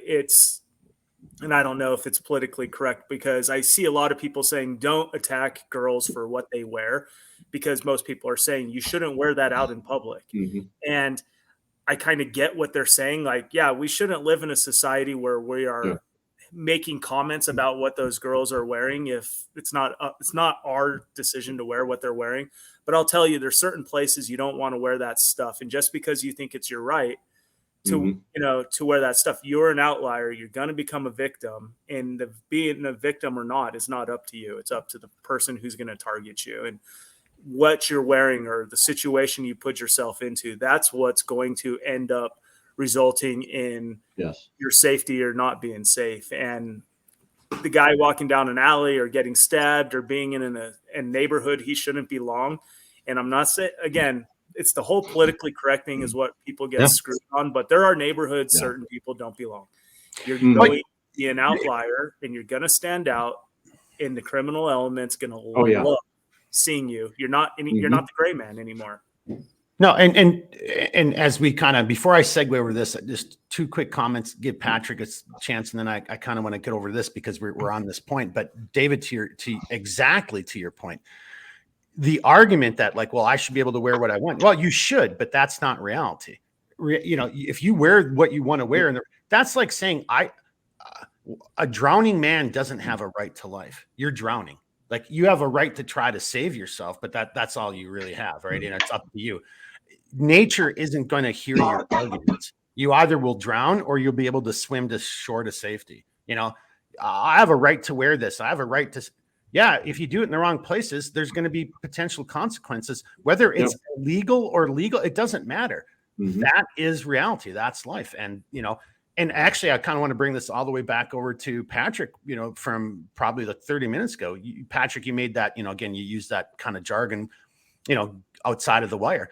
Well, in today's society, every time, even inside of your house, that's still inside. That's, everybody would think in your house, I'm safe. That's where most crimes actually take place. I mean, and we've talked about that in the past, but the moment you leave your house, you're outside of the wire. Like, you can control the environment inside your house if you're thinking about it. But once you go outside of your house, you're outside of the wire, Patrick. Yeah. Would you agree with that? What do you want to add? 100%. Well, hey, threats come in the wire sometimes too, right? Yeah. So we saw some of that happen in the global war on terror for sure. But so I don't know if you guys are familiar. I'm hoping you are, or our listeners are, but the movie Fury. There's a line in there that it just kind of summarizes everything, and it says that ideals are peaceful, but history is violent. So if you deny that violence is real, and you see it on TV and think, oh, that's okay, that happens there, not to me or to where I live. Okay, well, you're not in reality. You're just not. Yeah. So, and I'm not saying that everybody needs to be paranoid. Going back to that, right? The intent is not to scare everyone. The intent is to say, hey, look, it's just the world we're living in. Have a plan and make the number one part of that plan your awareness, because if you're aware, you can avoid. right? There's nothing, any circumstance that I've ever been in law enforcement, at the agency, what have you, if I could avoid it, every single time I avoided it. I mean, there's just why get into it? I wasn't in a capacity where I had enough firepower to bring to bear to win against, an armed opponent or whatever the case is. And that applies not only on battlefields, but also, in just day-to-day life. Hey, I don't know who this person is. I don't know if you guys saw the video of the guy in New York that was a big, anti-police guy that recently got stabbed. If you don't mind, no, I'm just saying, I'm trying not to be specific, but don't go into too much specific. Because at the end of the day, somebody is dead. And I'm just trying to avoid that because it's a horrible situation, but I don't want to bring in some of the, No, I'm not going to get political. I'll just say that. I'm just saying the awareness. Maybe we will bring that up in a future episode. But I think right now, because Redbeard and I are like, hey, it's time to throw some like hot sauce on this and start spicing this up and be more realistic because I know where you're going and I totally agree with. I don't even know what you're about to say, but I know you and I know what you're about to say, and you're not wrong, brother. You're not wrong at all. But I just think maybe too soon, right? That's all I'm saying.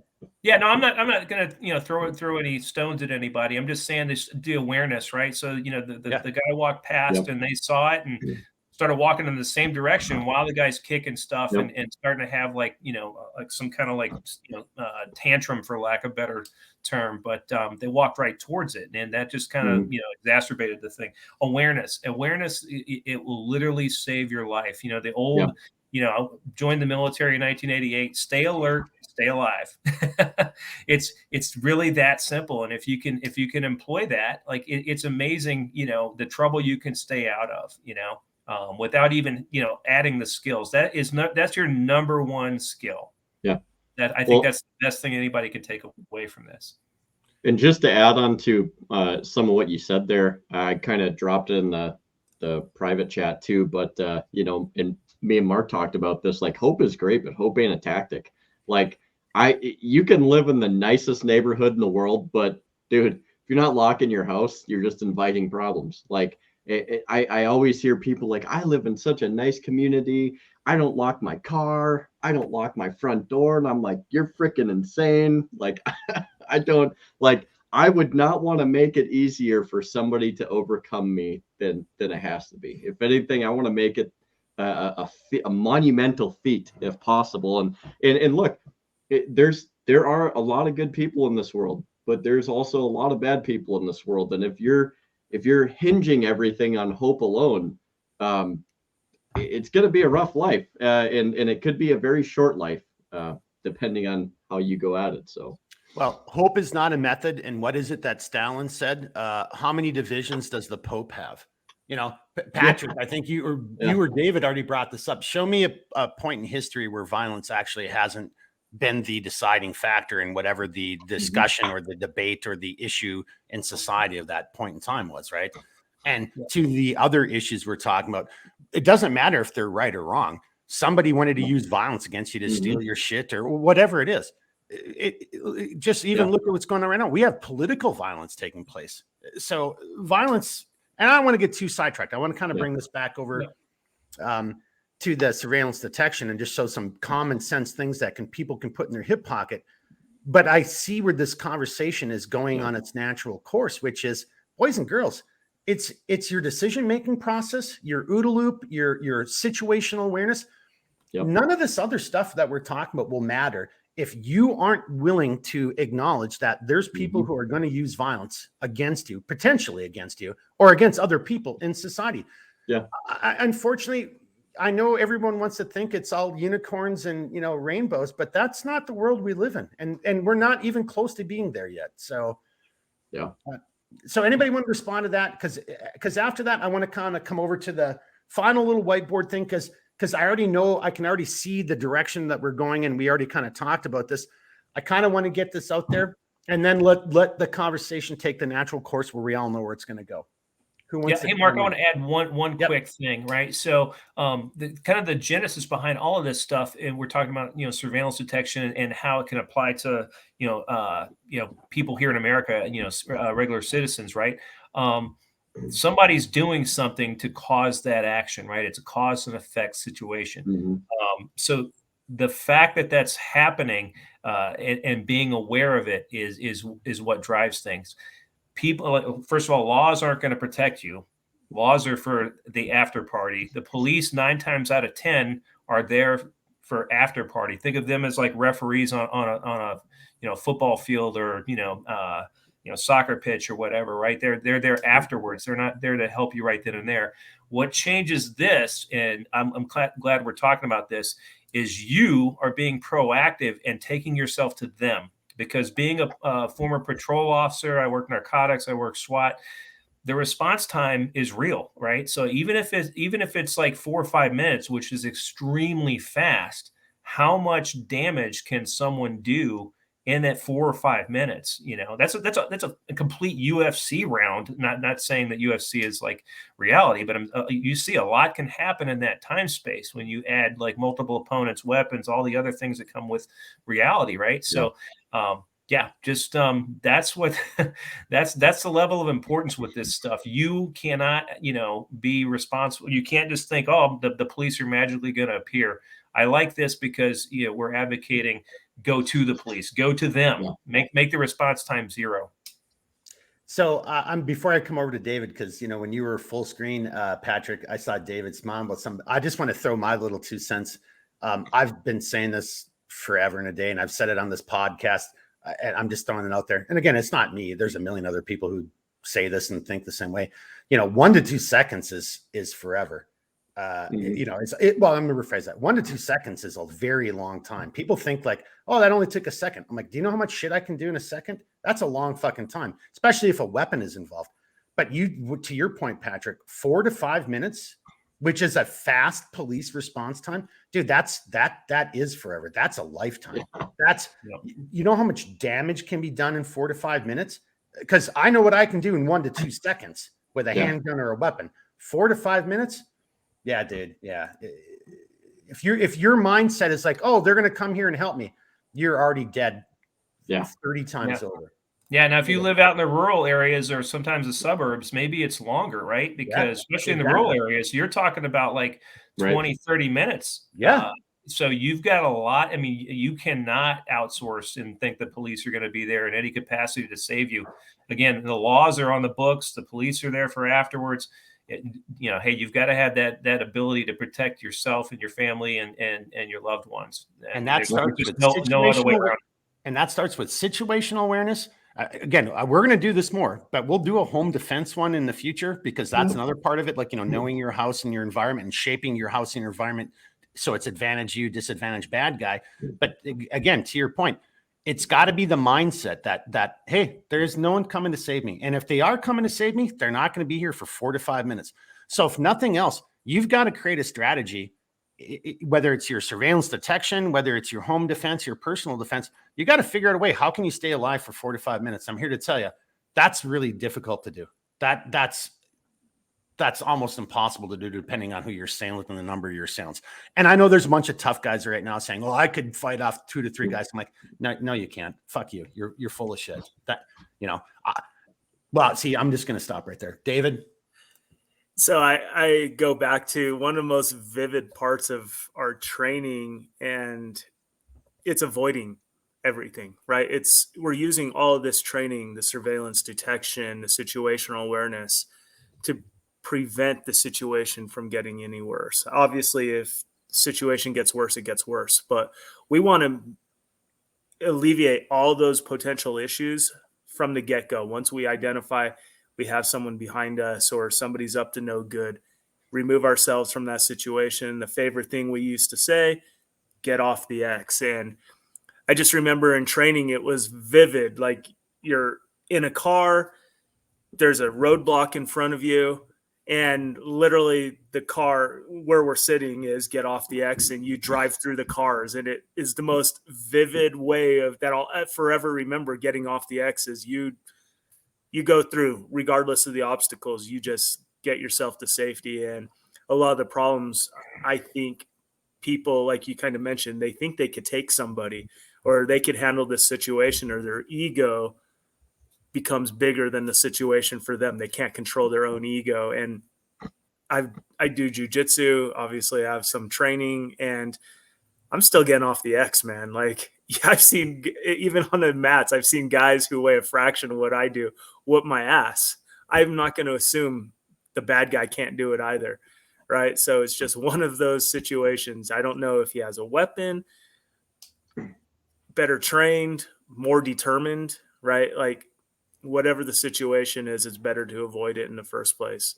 And that's part of that situational awareness. It's not taking the person home to your house where, oh, I got weapons, just got to get into my garage and I'll be safe. And it's like, no.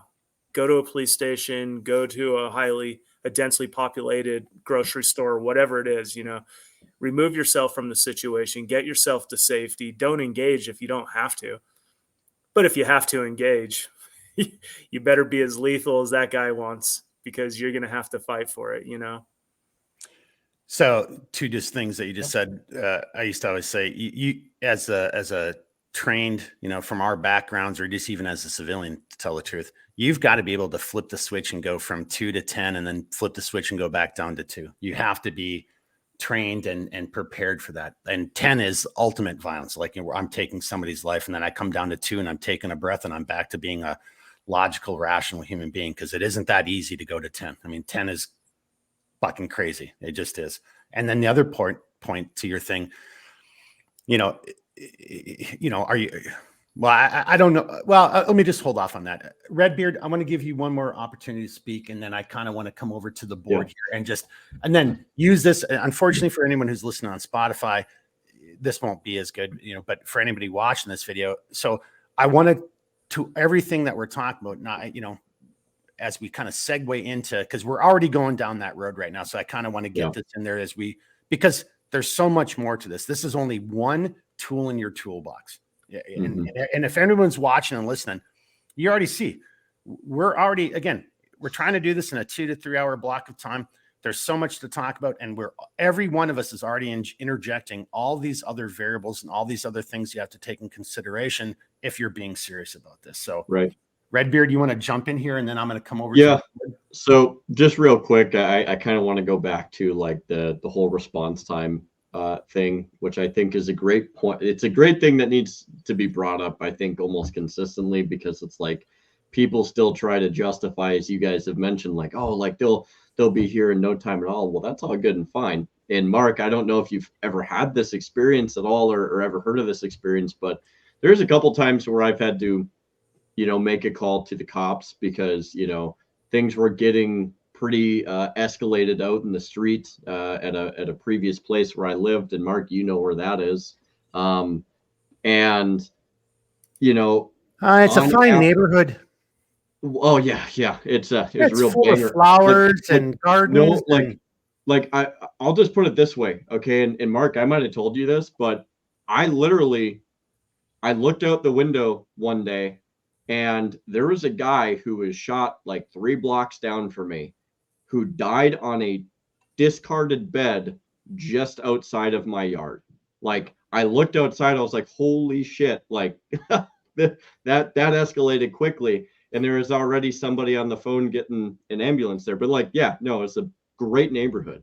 And but the crazy thing is here, it takes an average of about 15 minutes to 45 minutes for a response time. Now, take that into account, and you have to understand that when you call 911 here, it doesn't go to the local PD right away. It will transfer your call across the bridge into Wisconsin and to the city there, in which the operator will have to send it back to over where I live in order to get the local police department. So it's a logistical nightmare here. So the fact that anybody's lucky to get the DPD at like the first try is also amazing, because every time I've called, it's sent it almost across the bridge almost every time. So, I mean, that's something you have to be cognitive of. You know, like we're talking about being aware of our environment and our situation in our area. I mean, if you're running into a logistical nightmare like that to where you don't even get the proper police department the first time, most of the time, like that's a problem too. So that help of, which is a very rapid response time of 4 to 5 minutes, is now, 15, 20, 30, 40 minutes out. And you have to be prepared and capable of handling that situation to the best of your ability. Like there's a lot of things that you'll have to learn to adapt to. And if you don't know how to do that, then I don't know what to tell you. So just kind of, again, we're training to standards, not the time, but just to Redbeard's point, and David said this, and Patrick has kind of alluded to it where he said it as well. There's a high probability, again, I didn't want to go into some specifics of recent events, but if you look at a lot of the recent events, whether you read the stories or seen the footage, there's no one coming to save you. And 1 to 2 seconds is a long time. 3 to 4 minutes is fucking forever. I mean, so to Redbeard's point, so to all the boys and girls watching this, if you take this seriously, and if you think that, if you think it's all rainbows and unicorns and nothing's going wrong, hey, you do you. God bless you. But if you are looking around you, and if your situational awareness, third eye, your brain is open and you're seeing things, you better start. And honestly, it might even be a little bit too late. I mean, but you've better start trying to figure out how to get your friends, your family, yourself, again, mentally into shape, physically into shape, and start thinking about scenarios.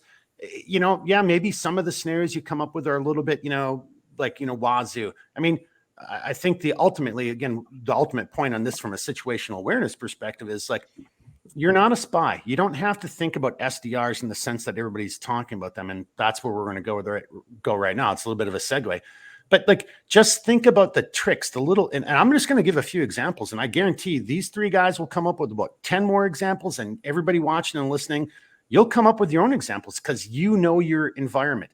And I can't remember who said it. I think it may have been you, Patrick, talked about your AFAM, your area familiarization. Well, we've all kind of said this. There's so many people who don't know the first thing about the environment they live in. They don't know the cut throughs. They don't know the shortcuts. They're always on the main roads. They don't know where the cop shop is. They don't know where the hospitals. Boys and girls, you got to know these things. And I think it was David who said, and you also got to know where hey, that's a cut through, but that goes into an area that I might just exacerbated my problem by tenfold because now I'm where everybody's selling crack or whatever happens. You know what I'm saying? I have friends who know literally one route from their house to baseball or football practice. They know just that one route. Drives me insane. It's like there's no reason not to have really strong area familiarization of your area these days. We have GPS on our cars, GPS on our phones. Like we don't even have to have the navigation up. There's always a map, and that map always shows you more routes that you could go, turnoffs, roundabouts, whatever it is.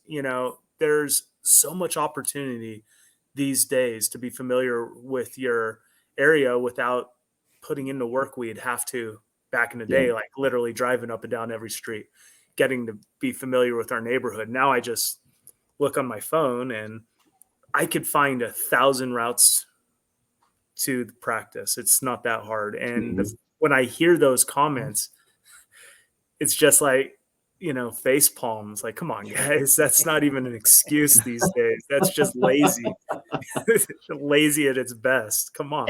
And I'm not throwing you under the bus, but because there's 2 sides to every coin, right? But you're right. There's technology.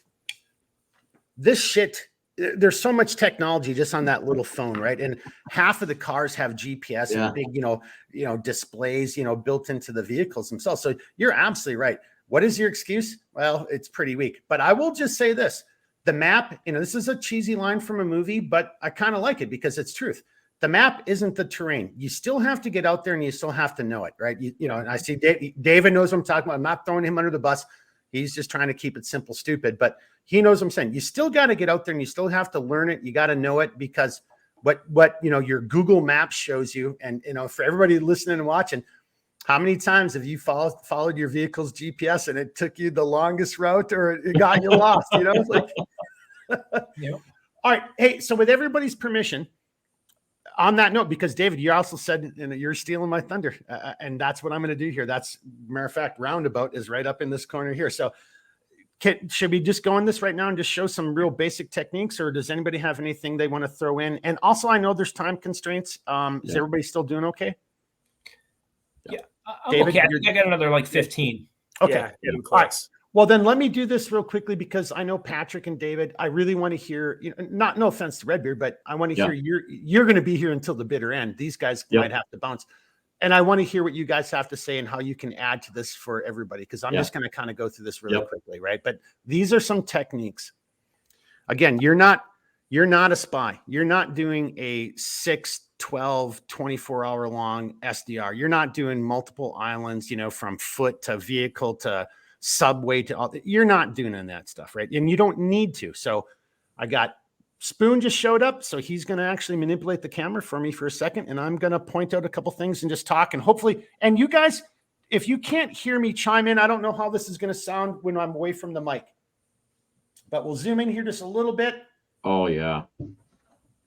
The lighting is a little bit off. That light might have to move just a tad. Well, don't move the whole camera. Just, okay. I shouldn't have relied on Spoon to just do that. That was crazy of me.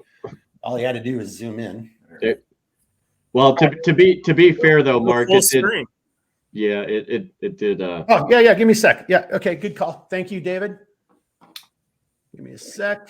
I'm just not used to doing that with myself. All right. Nice. So here we go. All right. So you can kind of see this. So David already talked about this. So I'm going to start right here in a roundabout. So you think somebody's been eyeballing you at the gas station or the grocery store, whatever the case is. So here's look, I'm not an artist, you know, I'm good at stick figures, but here's a traffic circle. So just think about this. If you think that vehicle is the same vehicle that followed you out of the Hardee's or whatever you're doing, and these are entry exits and you're coming in here, right? Like that. I hope that shows up. Right? Why not just drive around the whole traffic circle and go right back out the direction you just came in? Because how many other vehicles are going to be doing that? Yeah. Only the outlier. Yeah. To David's point, that would be an outlier. It might not necessarily mean you're under surveillance or that guy's following you and trying to figure out where you live or where you work or to rob you or steal your car. But that's not how traffic circles usually work, right? You know, most people are going to come in and they're going to flow out in one, you know, they're going to flow out in one of three directions. So we used to say in it, you know, so imagine this is a clock. We used to say in at 6, out at whatever other cardinal direction, 12, 3, or 9. That's what more often it works. You come in at 6 and go out at 6, that's called alerting. And if somebody else is doing that with you, okay, now maybe employ another technique or you know, your spidey senses should be tingling right then, and then start thinking about what Dave and Patrick said, thinking about where the cop shop is, making a phone call, getting more data, that kind of stuff. Now over here, so Spoon, actually, because we're on full screen, so if you're going to manipulate the camera and mess it all up, then just zoom in a tad bit more. There you go. There we go. All right, so hopefully you guys can see this. This is supposed to depict, imagine, because in many cities, you've got lanes of traffic that are maybe 2 to 3 lanes each, you know, in either direction. Yep. There might even be a median in between the lanes.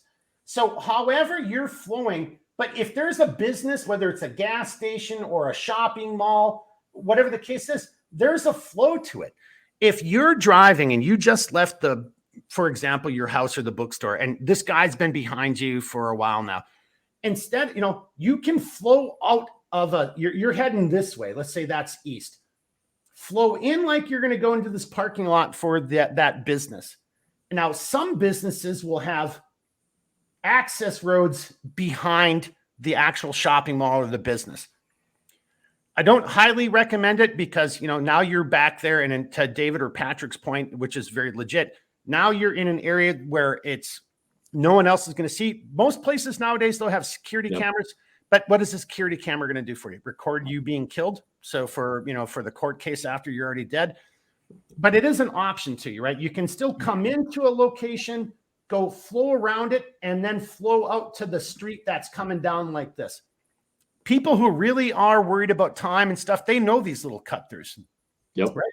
But the other thing, or the easiest thing that you can do, and if somebody mimics this, it's definitely alerting. It's definitely an outlier, as David says. If you're driving down this street, again, and there's multiple, lanes, and you flow in like you're going to go into this parking lot for the Barnes and Nobles or the coffee shop, and that guy, and then, most parking lots are big, or there's at least enough room. And if that guy comes in with you, and then you just immediately dump back out onto the main street, and if they do the same thing with you, well, I'd call that a clue, right? Because you just did something that in the spy world is called highly alerting. Like, if you do this in real life once or twice, the host nation intelligence is probably like breaking into your apartment in your house while you're at work and killing your parakeets or leaving a shit on your carpet. They're letting you know that they're onto you, right? That's what. Or worse, now you're going to have 4 guys following you everywhere, and you're really going to hate your life. Yep, exactly. But in our world, you can do that all day long, because if somebody flows with you like that, that's called a clue, right? And now you would then, again, you're making your decision, you're going through the decision-making process, your route. As Patrick said, you've got good AFAM, area familiarization, and now your route is changing because now you're going to start going towards, police department, and outbuilding, fire department, something like that, and you're calling 911. Spoon, let's go to the overpass. Here's a really simple one. And this works for, like, imagine an overpass. Everybody's freeways are a little different. Some people have clover leaves. Some have just on and off ramps. But this would be the same thing if this was like a wayside rest, right? So here's your main freeway here, north, south, traffic. And, and you can exit off of the freeway. And then there's usually that overpass road, or this could be the wayside rest, where it is. And then now here's your on-ramp back onto the freeway. Whatever that scenario is, flow off of the freeway and then just go right across the road and flow back onto the freeway, or flow off the freeway to the wayside rest and then flow right back onto the freeway. If that vehicle is still coming with you, that's called a clue, because that's not that, again, in the spy world, that's very alerting behavior. But in the real world, in America, where you're just another citizen, if somebody else is following you, that's not what normal people do. So you are now spidey senses, like something's not wrong. And again, you're going through your decision-making process. You're coming up with your next plan of action. And then Spoon, if we can come up.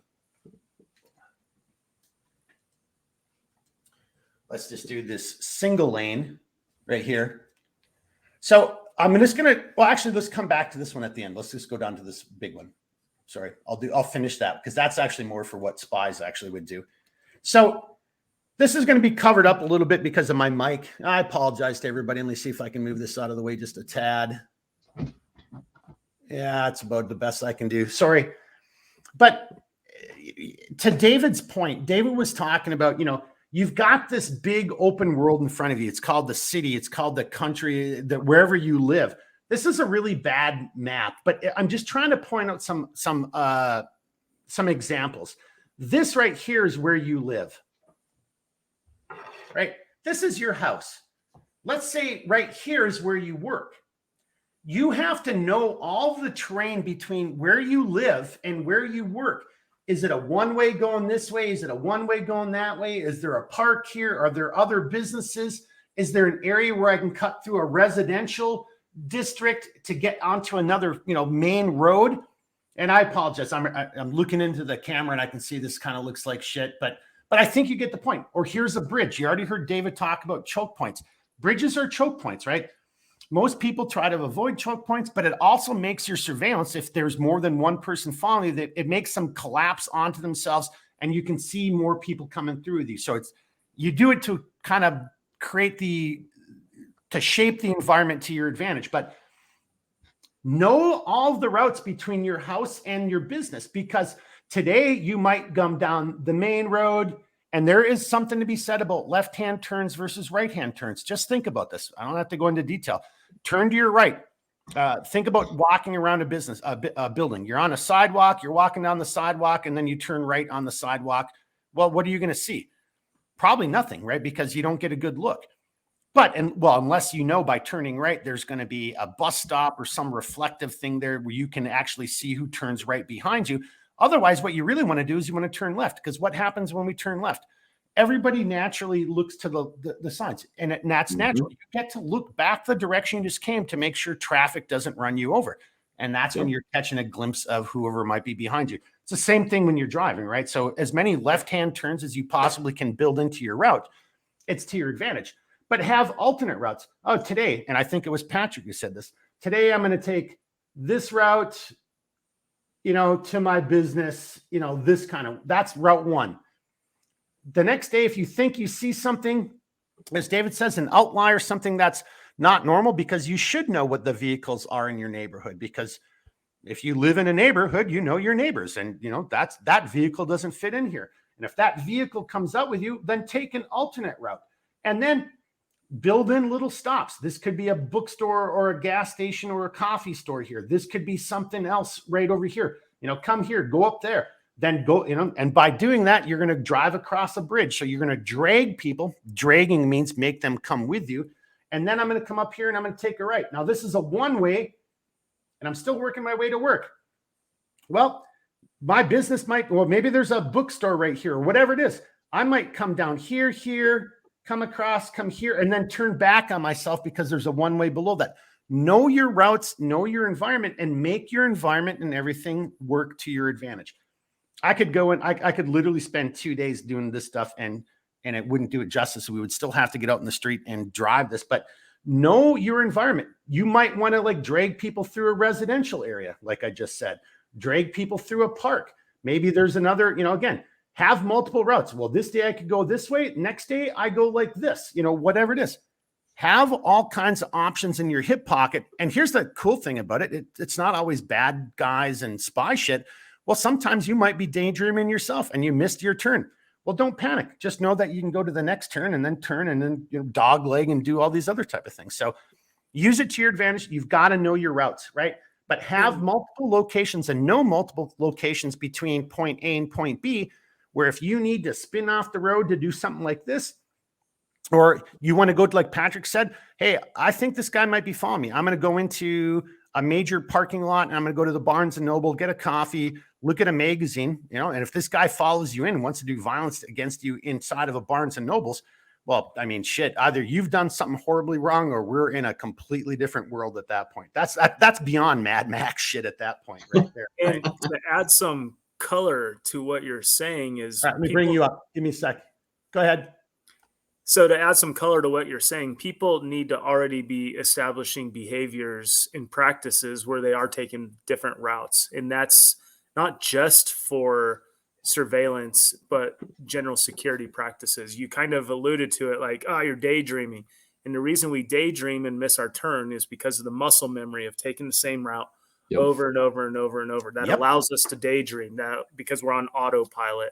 And we need to remove that from our capabilities when we're driving by taking different routes, by mixing it up. I don't have to go very far to get to the baseball fields. And I have like 4 or 5 different routes that I could take to keep it fresh, to keep me alert, to keep me paying attention. So my autopilot doesn't kick in, especially when I have the kids in the car and the family. I want to be fully alert. So we should be practicing these behaviors in general, even aside of the surveillance detection concerns. These are more safety tips. Well, because complacency kills. Yes. And what you just said is you're building it into your day-to-day grind so you don't fall victim to complacency. Yes. Yeah, complacency kills. All right. That was a really weird close-up on my beard, which is looking pretty glorious. All right, I got one last little point and then I'll bring it over to everybody. Let me come up to me full screen. There we go. All right, and then come up over here. Last part. Nice. So here's the deal. And this is going to be, it doesn't quite pertain to what we're talking about, but to dispel some of the kind of thought process and, again, you're not a spy. So imagine this is like whatever this business is. Let's say it's a grocery store or a bookstore. It's got multiple entrances. It's got a big parking lot with multiple parking lanes. just like this business, there's probably a utility road behind it, X, Y, and Z. But here's what I just want to point out. And this is why I guess I'm just throwing out there. What do you guys think?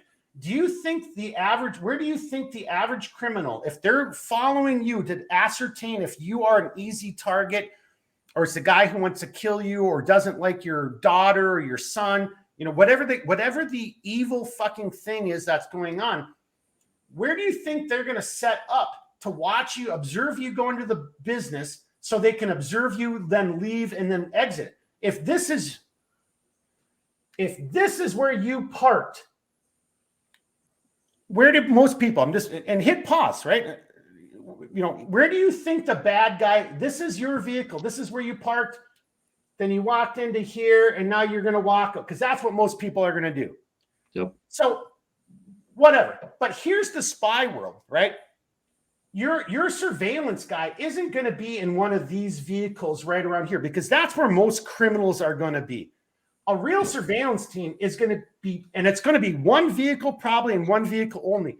They're going to be parked on the far edges of the parking lot where they have fields of observation into doorways, or to where your vehicle is parked, like that. Like they're going to park and sit someplace where they can watch you. And if it's a really good team, depending on how the road is, and if there's businesses on the other side of the road, they're going to be over here with fields of observation to see where you went in, where you came up.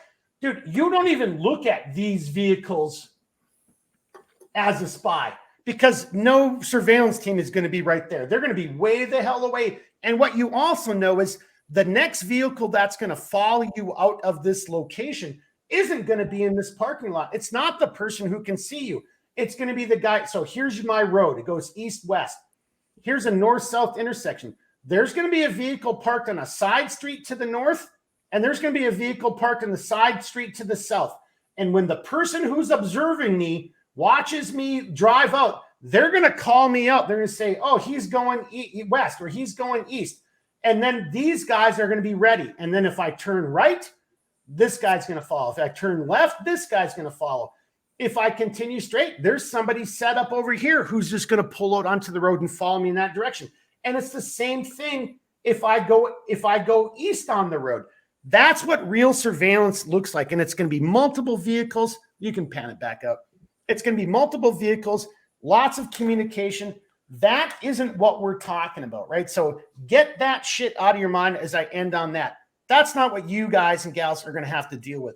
You're going to deal with a guy because if they're after you, there's either some emotion involved or you've made yourself a target.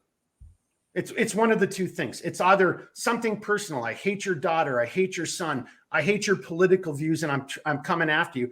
Or it's you're driving a really nice car. Or I watched David walk into the supermarket, and David's wearing a $10,000 watch. Well, I'm going to wait for him to come out. Well, what are these knuckleheads going to do? They're going to be in somewhere in your close proximity. So you, as the civilian, the normal person, you're not looking for all these chess match moves and esoteric bullshit. You're looking for that guy who's probably going to be just sitting there mad dogging you out of his window when you're coming out of the supermarket. By the way, Paul just popped in. Did Paul? Oh my gosh, let's bring Paul up here. All right, but Paul, before we announce you and do anything, just because I was finishing that, I want to give Patrick and David specifically a chance to respond to what I just said there. And then I can take this shit down and get seated again. Patrick, thoughts? Anything you want to add to that from the military and your current position perspective?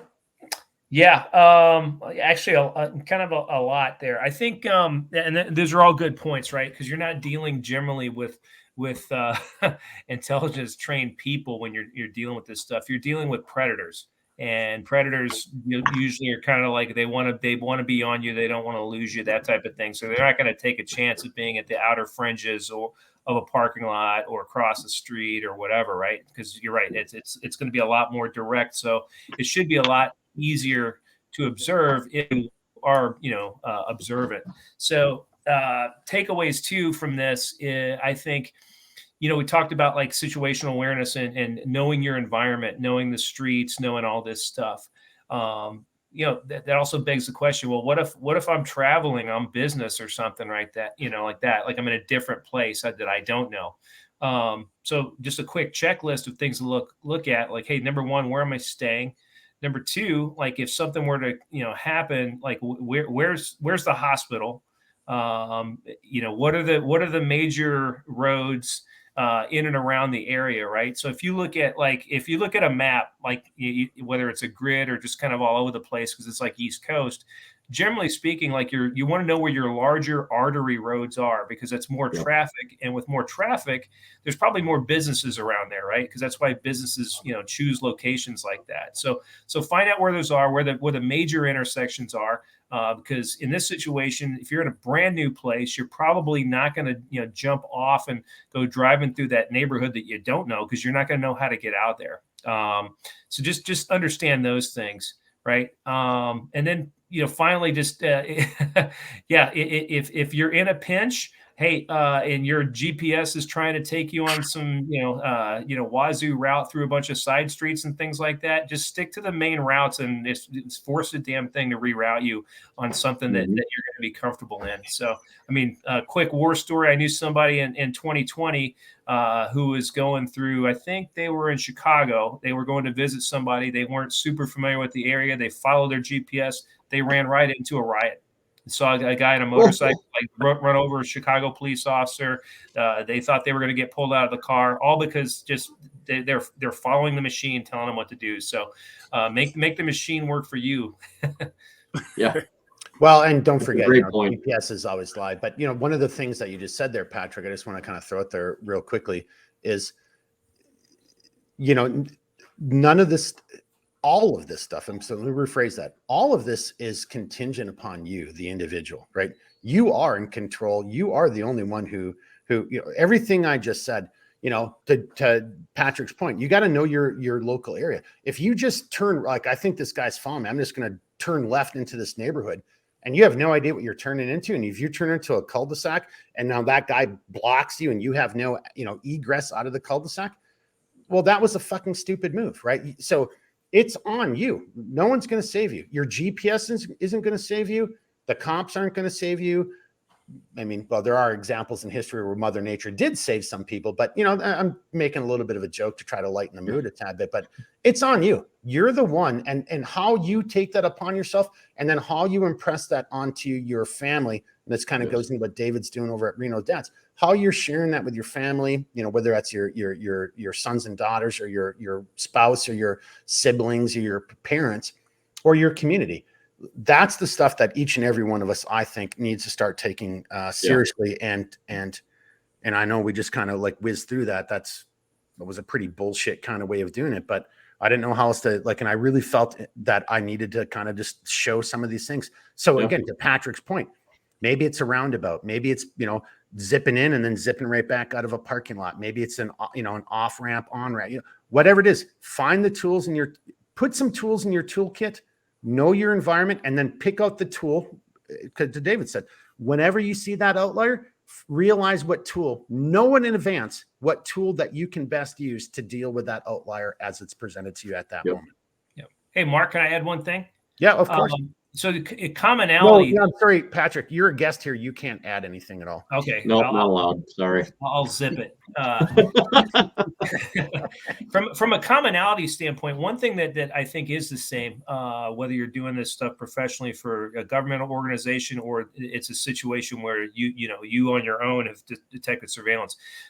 You don't want to you don't want to have like a massive tell that, oh, I know that you're on me. That might ramp up their decision making, right? So even though you took that wazoo turn, that in our world, it's like, okay, well, that's a pretty significant sign. Maybe they think you're just lost and they don't know. But if you start driving erratically and stuff like that, that might exacerbate things.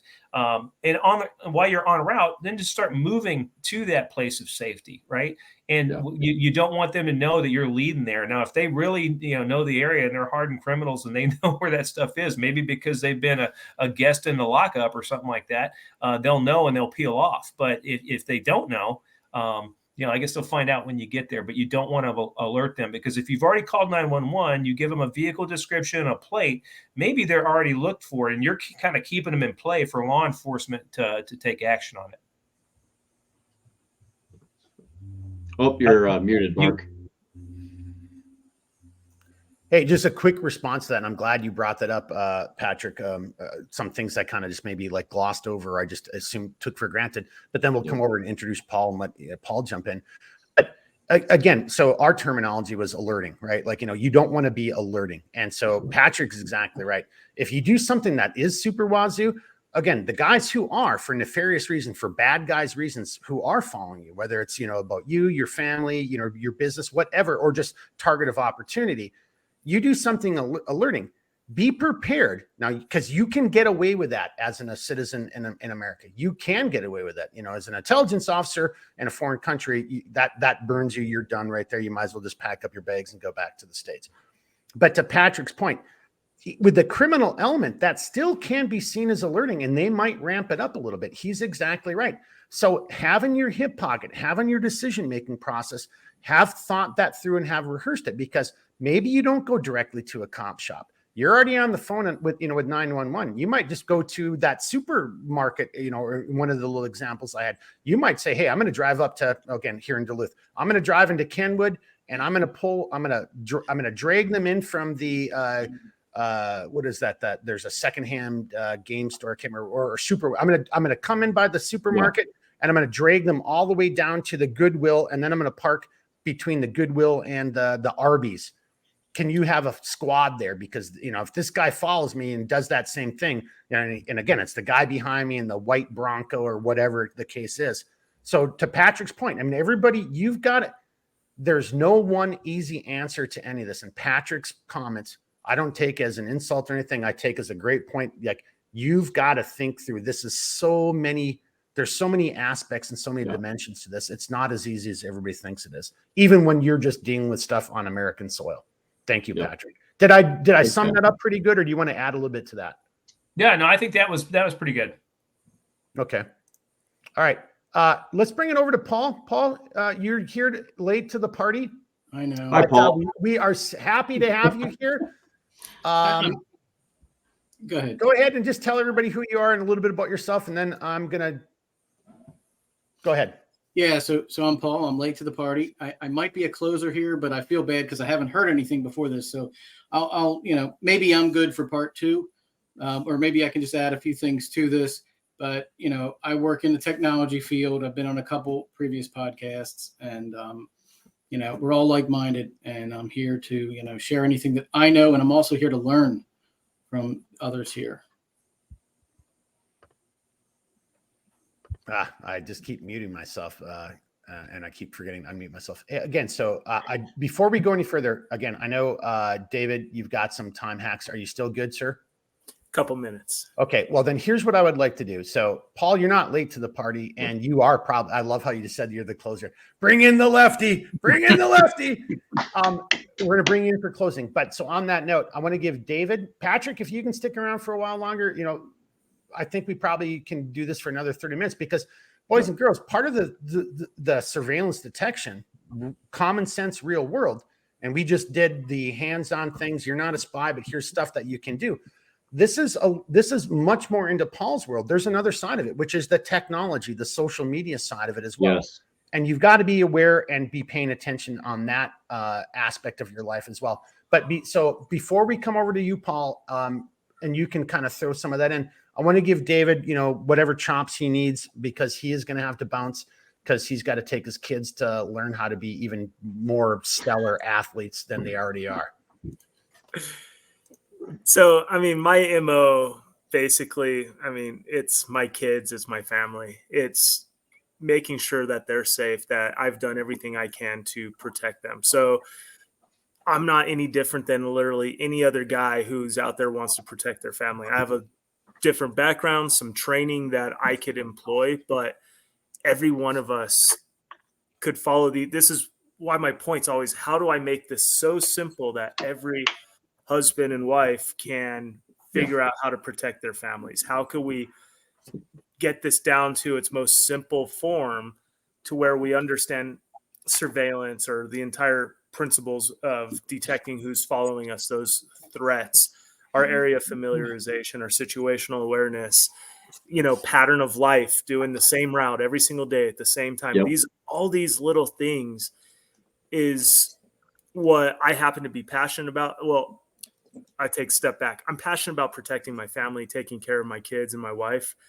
I happen to be able to employ these techniques that we've learned through experience, through training, through listening to podcasts, reading, all these things. You don't have to be super spy to do anything we're talking about. Nothing we're talking about is crazy. It's just the mindset of preparing to protect your family. And that means doing whatever it takes.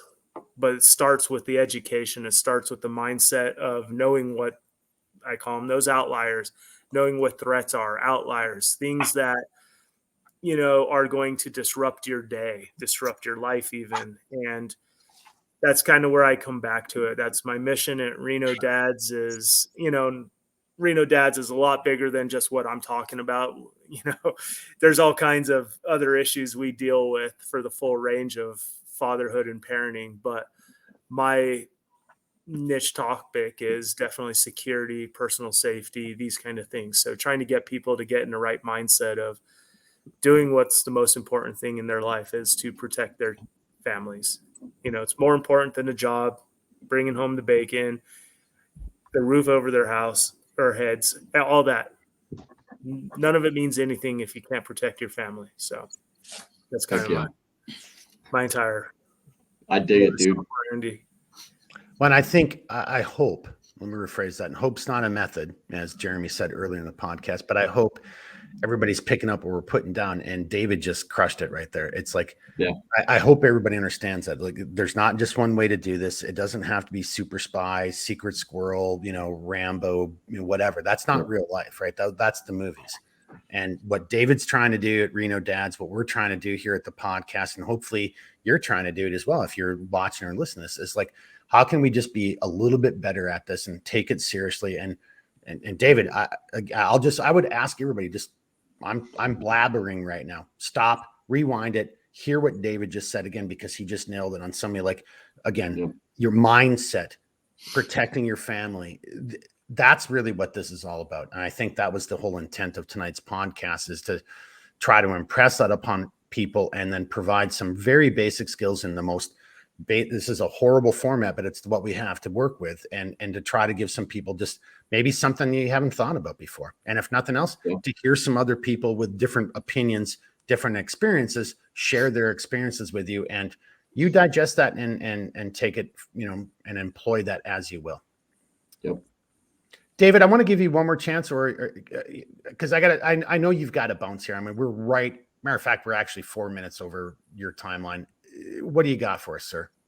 That was pretty much it. I just, we all could do this. This isn't, I just go back to, you don't have to have this crazy spy training. You don't even have to be particularly good. It's about the mindset. It's about the approach. It's about observing what's around you and taking the necessary and appropriate action to do it. And, we have these responsibilities, and that's all that matters. You come after my family, right? Like, that's what triggers every, like look at all the movies, Liam Neeson and Taken. You come after my daughter. I'm about to rain hell on you, and we shouldn't get to that part. I'm going to make it very hard for you to come after me, because I'm going to employ all these techniques and strategies and, tactics to keep my family ahead of the bad guys. Yeah.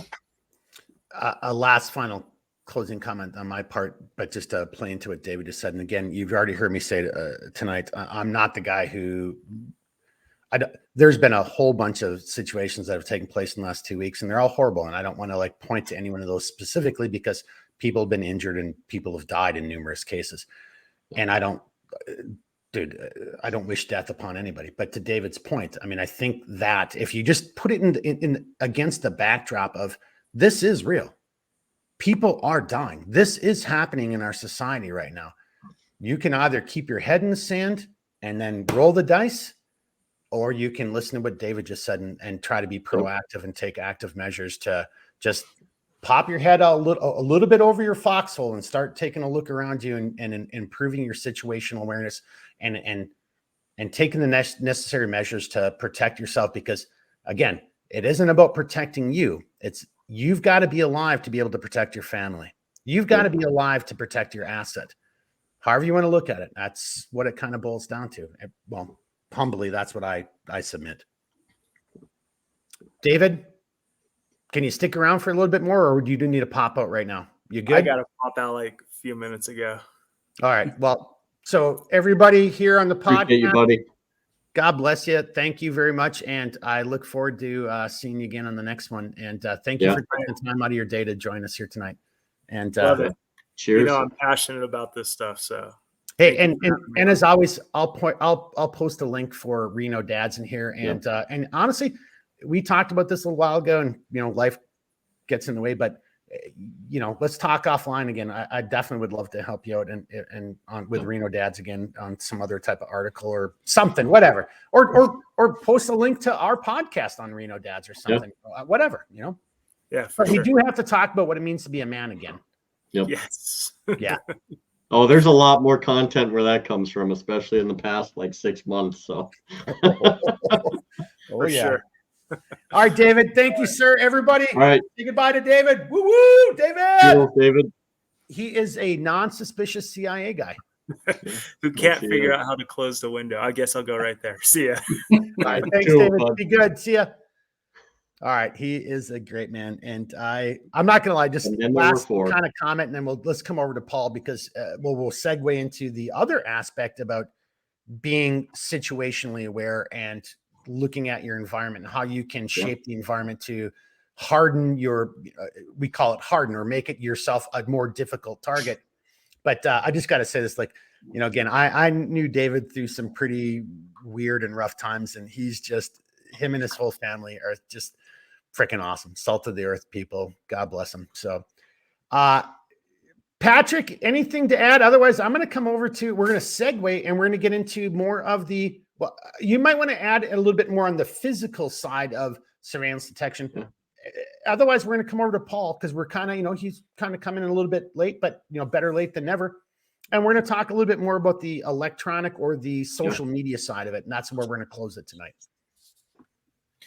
Yeah, just as far as that goes, I mean, also getting out, and I think for instance, I spent some time in Europe last year, not for work, not for fun, and I had to walk a lot of places. If you guys have been over there, there's a lot of walking. So just having to, just get used to not following maps in these old cities, and just kind of going through like a general direction to get where I wanted to go. It actually kind of, number one, it's fun, but it also gets, forces you to kind of like engage in your environment more instead of walking down the street, with a phone like the whole time. And you see that all the time. It just goes back to the number one principle, I think, that's probably come out of this whole thing, is just your awareness. It just cuts down on it. The physical side, I mean, I don't know, Mark, are you talking about like if there were like an encounter? I mean, I guess if you detect surveillance, you're already in some type of an encounter. The question is, what type of encounter are you on? Yeah. And then, the other thing too is not once you've decided, hey, this is somebody that's following me. It's best not to like rationalize that away. Well, maybe they're this, maybe they're that. If they're on you and you did something pretty significant and they still are on you, okay, you've confirmed it. So then that's when or compose yourself, then take the actions, and then start moving to some of the stuff we just discussed. So to a point of safety, and then if you can vector in some law enforcement or folks onto the I'm not going to call them adversaries or what whoever the would-be bad guy is, that's probably optimal. Well, I'm just going to do a quick little side story. So to your question, for anybody who was in the military, especially if you're in the military back during the 80s, 90s, before the stress cards and everything else happened, and I'm not going to argue with anybody who's in the military today. I'm not trying to take away from your service. Don't give me any of that shit. I'm just trying to say it was a different military back then. And, And to Patrick's point, even during training, you know, there was a lot of lessons learned that were being imparted upon all the junior leaders, you know, whether you're a squad leader, a team leader, a platoon sergeant, a new PL, you know, lieutenant. And so you had a lot of real world, but yet very stressful. I mean, a lot of people were injured or died during a lot of, and people still do in the military. That's always going to happen. But you had a lot of that stress that took place during those environments, and that helped shape how you then went forward as a leader, or, you know, or as even a member of that military organization. So to Patrick's point, it's the same thing as a civilian. It's the same thing. And, you know, well, for me, so I had already had that background and experience, and then I joined the agency, and then things got fucking real quickly. Right. So, and then you start, so you even take that lens that you were looking, you know, here's your worldview, and it was shaped a lot by military, not necessarily combat, but Cold War, and, you know, people dying or accidents and helicopter crashes and injuries and, you know, And then you actually then apply it, and then now you're in it for real for the very first time, you know, and even though it's a different environment, a different animal, you start seeing things a little differently. So Patrick, I guess to your point, I love that, because no matter what you're doing in life, there's always another level. There's always another perspective or way of looking at it. And there's something else that you bring to the table that suddenly changes, I guess, whether you want to say your you know, strengths and weaknesses, or pros and cons, or just even your mindset. And the mindset is such a huge thing. And that's where I'm going to kind of bring this over to Paul, because it really does. So for me, it was the agency. And hey, Mark, time, let me ask you. Let me just finish just one little thing, because I think it kind of goes into the other aspect that we're going to go into.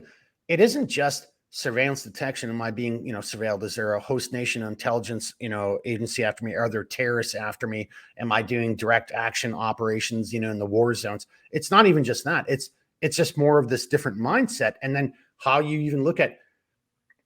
It has taken me years to warm up to being on any of this stuff, because this is such an anathema to everything that was into me. So that kind of goes into Paul's world a little bit too, but it goes into this overarching conversation about how to surveillance detection, or how to protect yourself and your family, because social media is another way where, like, if you're doing a route and if you've got your head down and you're not paying attention, somebody's going to take advantage of your electronic signature, your electronic route, and they're going to use that to their advantage, and they're going to either kill you or steal shit from you as well. So that's all I wanted to say. Now, Patrick, I don't know if that helped you, or if you want to respond. No, to that. It absolutely did. I think the big takeaway from switching from military, and I'm still in the military in a capacity, although that's coming to an end soon. But when you were in the military, you've got a large support network behind you pretty much at all times. You're warned about these things. You've got support elements on your left and right. And again, this is not to denigrate anybody in the military. I mean, most of my adult life is spent in it. So don't take it that way if you're listening in. But when you switched over to the agency, it was like very clear. It was the point was made very clear. It's like, hey, these are not large formations. This could be you and maybe a handful of people at most. So self-reliance was like, it was the order of the day all the time. So if you're not self-reliant, not self-driven, you're not going to succeed. So I think that skill, I think that's a portable skill that anyone that's listening in can take on board and say, okay, how do I do this in my life? And when you start doing it, it doesn't need to be daunting. It doesn't need to be, hey, I've got to, do like 30 steps. Like just take it as empowerment. Number one, awareness. I've got a plan. That in and of itself puts you probably above like 95% of the population.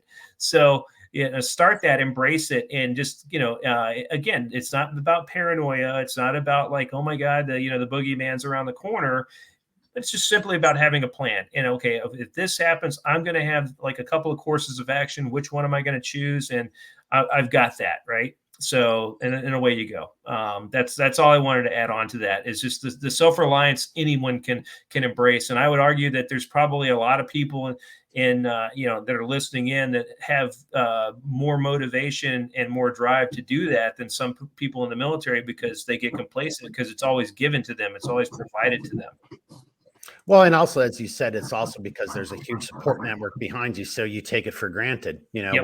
where to your point, when you're in the agency, dude, it's just you. I mean, it might be you and your teammate and maybe a translator, and that's a lonely death. But but it's just you, and you've got no support. There is no, CASEVAC. In other words, there's no one who's going to come and rescue you if you're injured. There's no artillery support. There's no indirect fire, or indirect fire artillery support.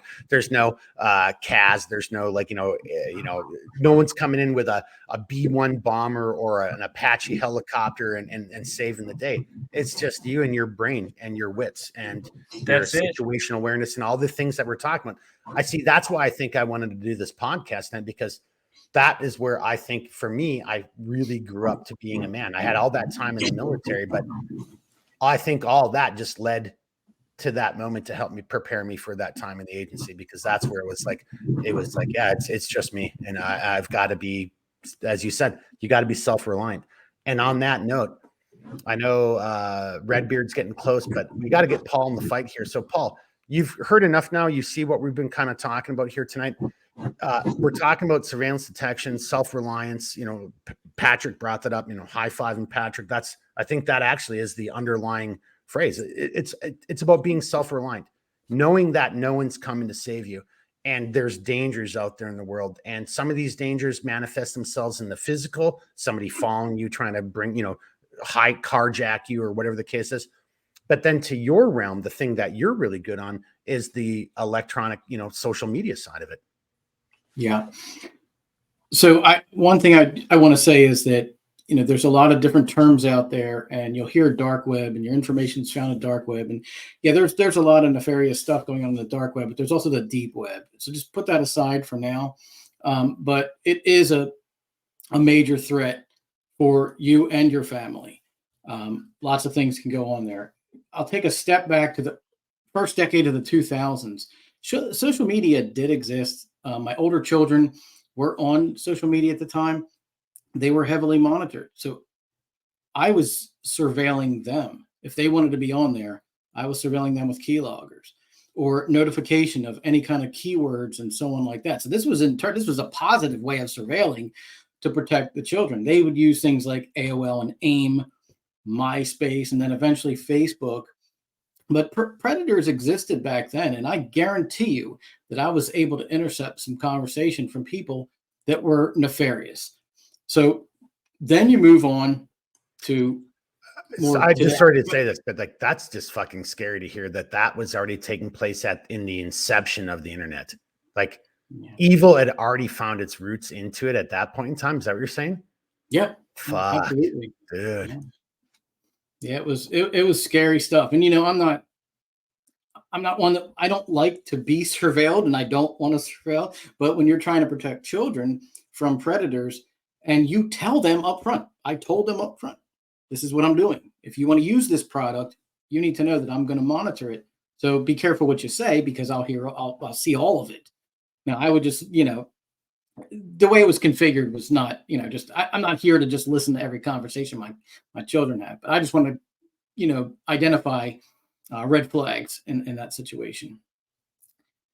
Today we have, Facebook, Twitter, TikTok, everything we know now, right? All that stuff is susceptible. And I want to include our media.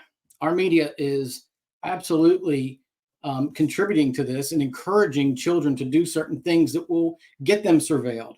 Whether it's in TikTok, that we know that we're being surveilled by other countries, right? And we know from the Snowden issue, or the Snowden exposure of what he exposed, that everything you do online is being surveilled in some capacity. Now, is it 100% true? I can't speak for that because I'm not there, but it sounds a little bit legitimate to me. But so let's take us to the surveillance of today. And it does Snowden does tie into this, right? We all have cameras and phones. And do they have the capability of utilizing your phone to surveil you without you knowing? And of course, yes, they can. They can activate your camera. You know, on your computer, when your camera's on, the light typically shines. I have a light right in front of me. They can do it without the light shining, so you won't even know that they're looking. These are things that you need to just be aware of, that, you know, no matter what you do, odds are you're not a target, but who knows? I mean, down to it could be somebody that got your information, or you clicked on a link. Somebody, you know, one of your kids clicked on a link and it exposed your IP address, and then they can get in that way. And then you have household cameras that are on the same network. Now they can get into all your cameras and look at them.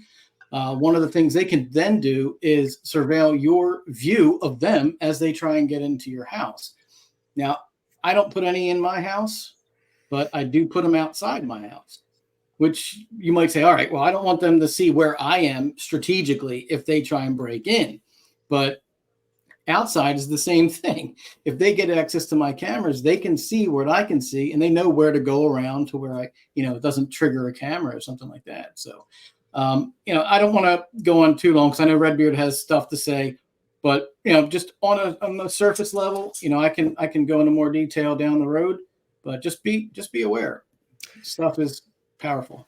I don't want to skip over this. I'm going to throw this out to Redbeard. I think we need to do this again and maybe have it more focused on the social media electronic side of the surveillance detection. Yeah. We could have the same group of people on, because, you know, Patrick can talk about this. I mean, I think everybody can. One of the things that Paul just brought up that really, I guess, we're what I've always struggled with, or I don't know how to say this, but like, you know, when you sign up for certain websites, or, you know, whether it's, you know, I'm just making this up, like Facebook or Twitter or whatever it is, you know, they ask you your birthday, and there's people who actually will put their real birthday in there. And then suddenly that site will say, hey, it's Mark's birthday. And I've had people, like, you know, send me message like, oh, happy birthday. I'm like, and my response has always been like, do you really think today's my birthday? Like, why in the F would I put my actual birth date? You know, I mean, because again, when you think about, like, you know, identity theft, so this is part of this, where we're going with this, or well, I'll save that for a second, but like identity theft, why would you put your real birth date out on any social media platform that doesn't actually require your real birth date? Why would you do that? That's just giving somebody else the opportunity to, like, beat you by shooting layups as opposed to 3-pointers. And then as I turn this over to the group, but the other thing, though, when it comes to social media, I think the thing that's the worst is we're also, like, just so narcissistically, egotistically driven by these devices and this programming. Like, oh, here I am in Cancun, and then Paul is back at his house because Paul's really good at cyber, and he's like, oh, who are you? Da da da da. Oh, you live 4 blocks. I know exactly where you live, and you're in Cancun right now. Guess what I'm doing? I'm breaking into your house and I'm stealing your shit. And this happens time and time again, right? So without even getting into the more nuance, like, you know, and there are criminals out there. Again, I'm almost hesitant to say this because I don't want to give any clues to anybody, but, like, you think your electronic locks are secured? You think you're Ask Liberty Safe. well, oh, yeah, there you go. I didn't even think about that one. You queued it up too good for that. So. I did not intentionally do that with the year, but that's a great point. It just proves that anything that's electronic, anything that is these type of mechanisms, dude, they're easily defeated. They're easily penetrated, and they're easily used to spy on you, whether it's your government doing it or a host nation government. Dude, you've got your phone, you think it's great, and you're in a foreign country. Guess what they're doing? They're walking. I can't even say all the ways that they're trying to walk by you or do things to get your data from you, right? And then and Paul, actually, I'll turn it over to you. You already know where I'm going with this, and you can say it. I probably can't still. Of all the ways they can mirror, mimic, and make it look like, oh, everything's hunky dory, you know, and it's really not. Yeah. I mean, you can absolutely. If you saw the show Person of Interest, there's a lot of accuracy in that show, and unfortunately, I think it's getting closer and closer to the machine part of that. But now, proximity scanners and Bluetooth, any kind of networking, they can get into your phone and they can take control over your phone. They can, there's all kinds of SIM issues where they can utilize your SIM. They're not even on your phone. Yeah. Right? But it sounds, it's as if it does come from your phone. But just, again, it's a major security hole. It's a major convenience, right? We can do a lot of things with these, but just be real, even, a lot of people will say, well, I was just talking about something and I got an ad from, Gmail for it. All right. I can't prove that that's true, but I'll tell you what, that's happened to me too. So you're talking about buying a trimmer from Steel or something, and then you get a Steel ad in your Gmail. Come on. And everybody knows what Paul's just talking about, because it's happened to everybody. How is it? So just think about that. You think right now, like, oh, these guys are just full of shit. How is it that you just bought a hedge trimmer or a chainsaw and the next day you're getting chainsaw advertisements? Really? So yeah, you're right. We're full of bullshit. But hey, we're gonna probably, I hate to be abrupt, but we're gonna have to wrap this up. I know Redbeard's got to bounce. Patrick, he's on the tail end of really having to bounce. Paul, I think honestly, with Redbeard's permission, I think we do this again. Well, we're gonna have to. We'll do it in the next decade of podcasts here, because we're getting close to wrapping up this decade. But I think we have to do this again. So surveillance detection, but from the electronic social media perspective. And then Patrick, I know you would be I think you would be very interested in this, but then again, being a solutions-based, type of conversation or podcast, we've got to start talking about the things that you and I talked about the other night about, like, do you go to hands? Are you going to do edge weapons? We've got to start sharing our backgrounds and whatever our limited experiences are with other people. And they can, I think that's what we maybe do next time. But I think we should probably start wrapping this up, because I know Redbeard's got to bounce here pretty soon. What do you guys think there? Throwing out to the group. So I just have something real quick for both Patrick and Paul. First to Patrick. So, and maybe this might apply to you, Mark, too, because perhaps Paul, I don't know how many of you have been in Europe. I personally haven't, but I have heard that, as it pertains to like a lot of the streets and the alleyways and stuff like that, Europe has a tendency to build over like old architecture. And so if you look at some of these cities, like there's a lot of old, like little byways and walkways and alleys and stuff like that. So, relying on a map in a foreign country like that, would be, you can kind of use the information there, but sometimes, you take a wrong turn and you could be on a place that's possibly not even charted to modern day.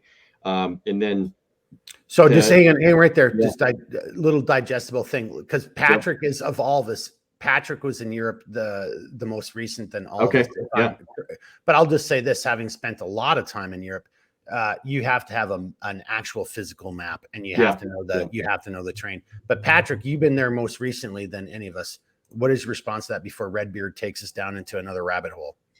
Yeah, absolutely. I mean, there's so many old, streets that have been redone, and little pathways that now people, walk through. You need to, if you're going to be doing anything, if you're living there, or you were doing something operational, you damn sure need to have very good AFAM, which means that's a lot of walking around. Mm-hmm.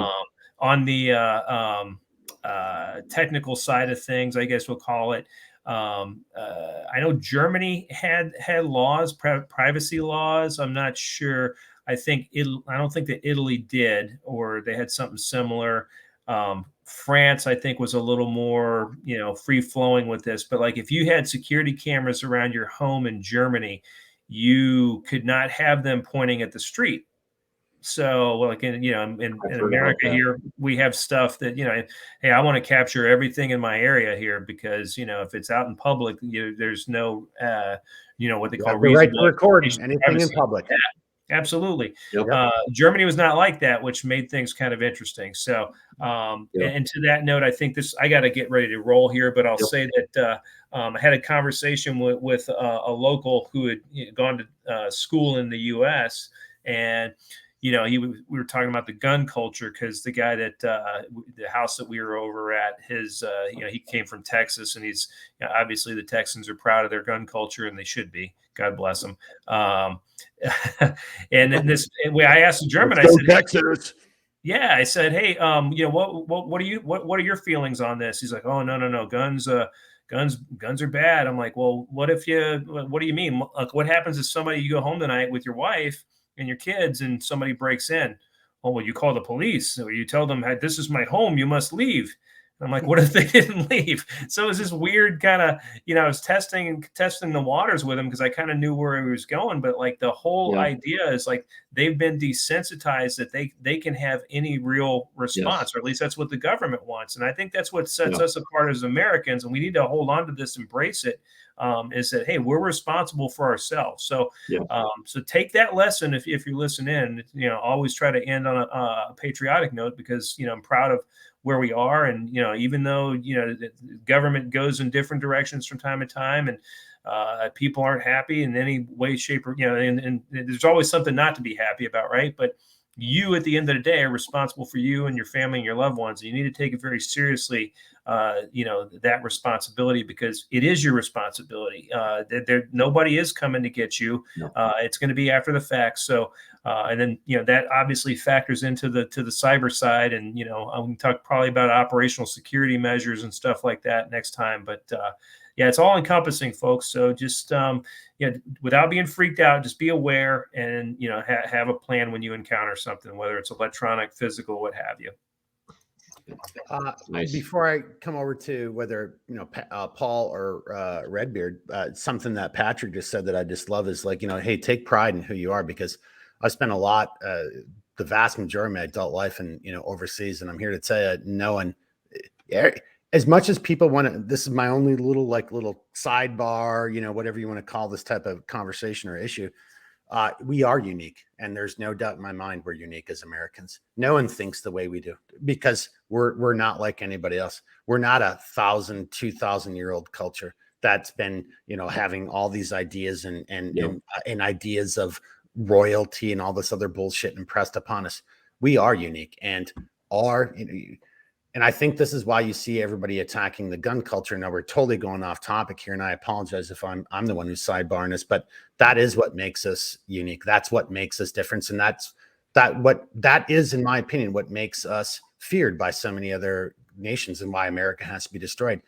Because we believe in freedom and liberties, and we believe in it's like, no, you want to come and break into my house? Well, guess what? I'm gonna fucking kill you. That's not. To Patrick's point, that is not even the general populace attitude towards crime or government intrusions, or on so many levels of so many topics that we've been talking about here tonight. So take pride in yourself. If you are an American, if you still believe in freedom and democracy, we are that unique experience. And there is something to be said for it. Again, there's people out there listening or watching. They've been way more places than I've been in the world. And I guarantee if you take a step back and look at it realistically, you're like, yep, no, we are unique. And that's why everybody hates us. And that's why we have to be destroyed. On that note, I know Redbeard's got to bounce. I know Patrick's got to bounce. Paul's just warming up to the party. I mean, maybe I'll just sit and talk with Paul on the phone afterwards while you guys do whatever. But Redbeard, with your permission, if I'm going to kind of control this, let me come to Paul. Let's give Paul a couple of minutes. Then we'll come to Patrick for final, so Paul gets a couple minutes and then final thoughts, Patrick, final thoughts, and then we'll end up with you, Redbeard, for final thoughts and then the outro. Does that sound fair? Yep. Okay. All right. Paul. Okay. So I'll be brief, and I really want to tack on to what Patrick said, because I think it's really important. And you should be a proud American. And we have gone through these situations that we're going through right now for decades, centuries, maybe even. The difference is right now we're living in it, and we have a media that is completely corrupt, and we have an education system that has indoctrinated an entire generation. We can recover from it. So stay positive, stay proud. There have been bad times, again, in my lifetime. Every decade there has been something, and definitely before. So that's all I want to say. We'll get the technology side next episode, but just stay positive.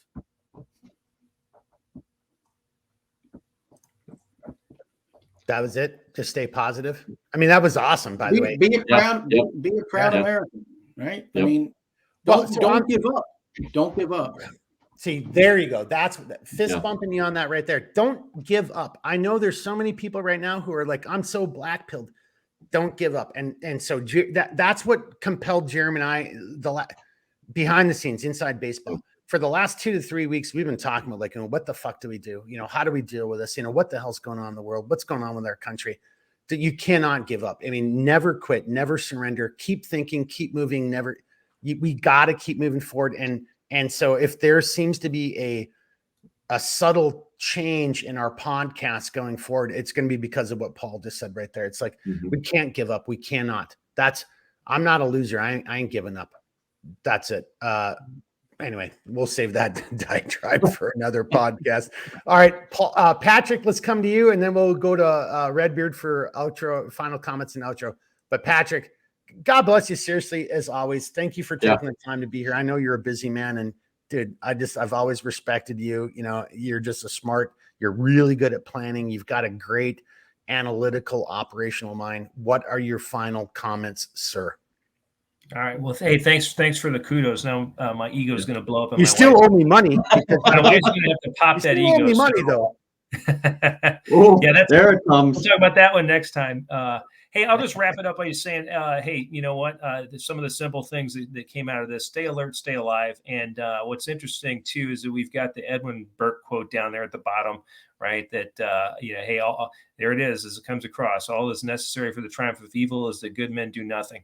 That doesn't mean that you're taking up your musket and affixing your bayonet every day. But if you're going to complain about what's going on in the country, ask yourself this: what have you done to make America a better place? And sometimes that's just checking in on people, keeping their motivation up. Just telling people that you love and appreciate them and what they do. And I think that's everything. That's what brings us together. We need to instead of focusing on the division, we need to take active measures to bring everybody back together. So, and that was the active measures comment was intentional too, by the way. So, Nice. Another time. Good. Yeah. That's good. So anyway, but thanks again, guys. I appreciate it. Yeah. Thank you, Patrick. Seriously. Amen. Appreciate it. Love you. Thank you as always, for taking the time out of your life to be here. And hopefully your family isn't pissed off at me and Redbeard for sucking you into this, this madness from time to time. Redbeard, I've got no final comments. I think we've kind of done it. Like my final comment, if there is one, is like, this is the direction we need to start. We need to start spicing it up. We need to start being a little bit more target focused, if you want. I don't know how you want to say it, but we'll save that for the next couple podcasts. But so boys and girls, be prepared. There's no more slacking off. I think Patrick just kind of summed that up, and I'm not really sure how I want to express what he said, how it makes me feel. But I think my initial knee-jerk reaction is like, this is not the time to slack off. And I think Paul, same thing. There's just so many things. There's so many areas in which I hope that through this podcast we can either share some knowledge or experiences with you, or challenge you to think about something from a different perspective. And I think that we're going to really double down on trying to make that the reality going forward. So that's my final comment there, Redbeard. Yeah, so I'm just going to add a little something off of what was said in comparing ourselves, to other countries, if you will. I'm sure I'm probably not the first to say it, but I don't want to be like Germany. I don't want to be like Poland. I don't want to be like France. I don't want to be in like any place in Africa or South America. Not to sound mean, but I don't really give a shit about those places. I give a shit about where I live and about the values and the principles that I have. It doesn't mean that their cultures are bad. It doesn't mean that they're bad people. It doesn't mean any of that. Like, they're unique in their own ways, but we're unique in our own ways. And our ideal is not to conform to those places. We are who we are because of the principles that we put forth, that we hold at the forefront, that being a constitutional republic, that being a nation founded by free and morally driven men who prized liberty and rights over anything else. Like, we are unique in the fact that we behold these principles at the forefront, not as secondary exceptions or not as tertiary ideas or whatever. They are the very first thing above and beyond anything else. So, whenever I hear people say, like, oh, if we could just be more like this place, like, no, fuck that noise. Like, you want to, put a razor's edge to this, Mark, that's what I'm going to do. Like, fuck that noise. I don't give a shit about Britain. I don't give a shit about their laws and their legislation, because we ain't them. And that's the same for any country.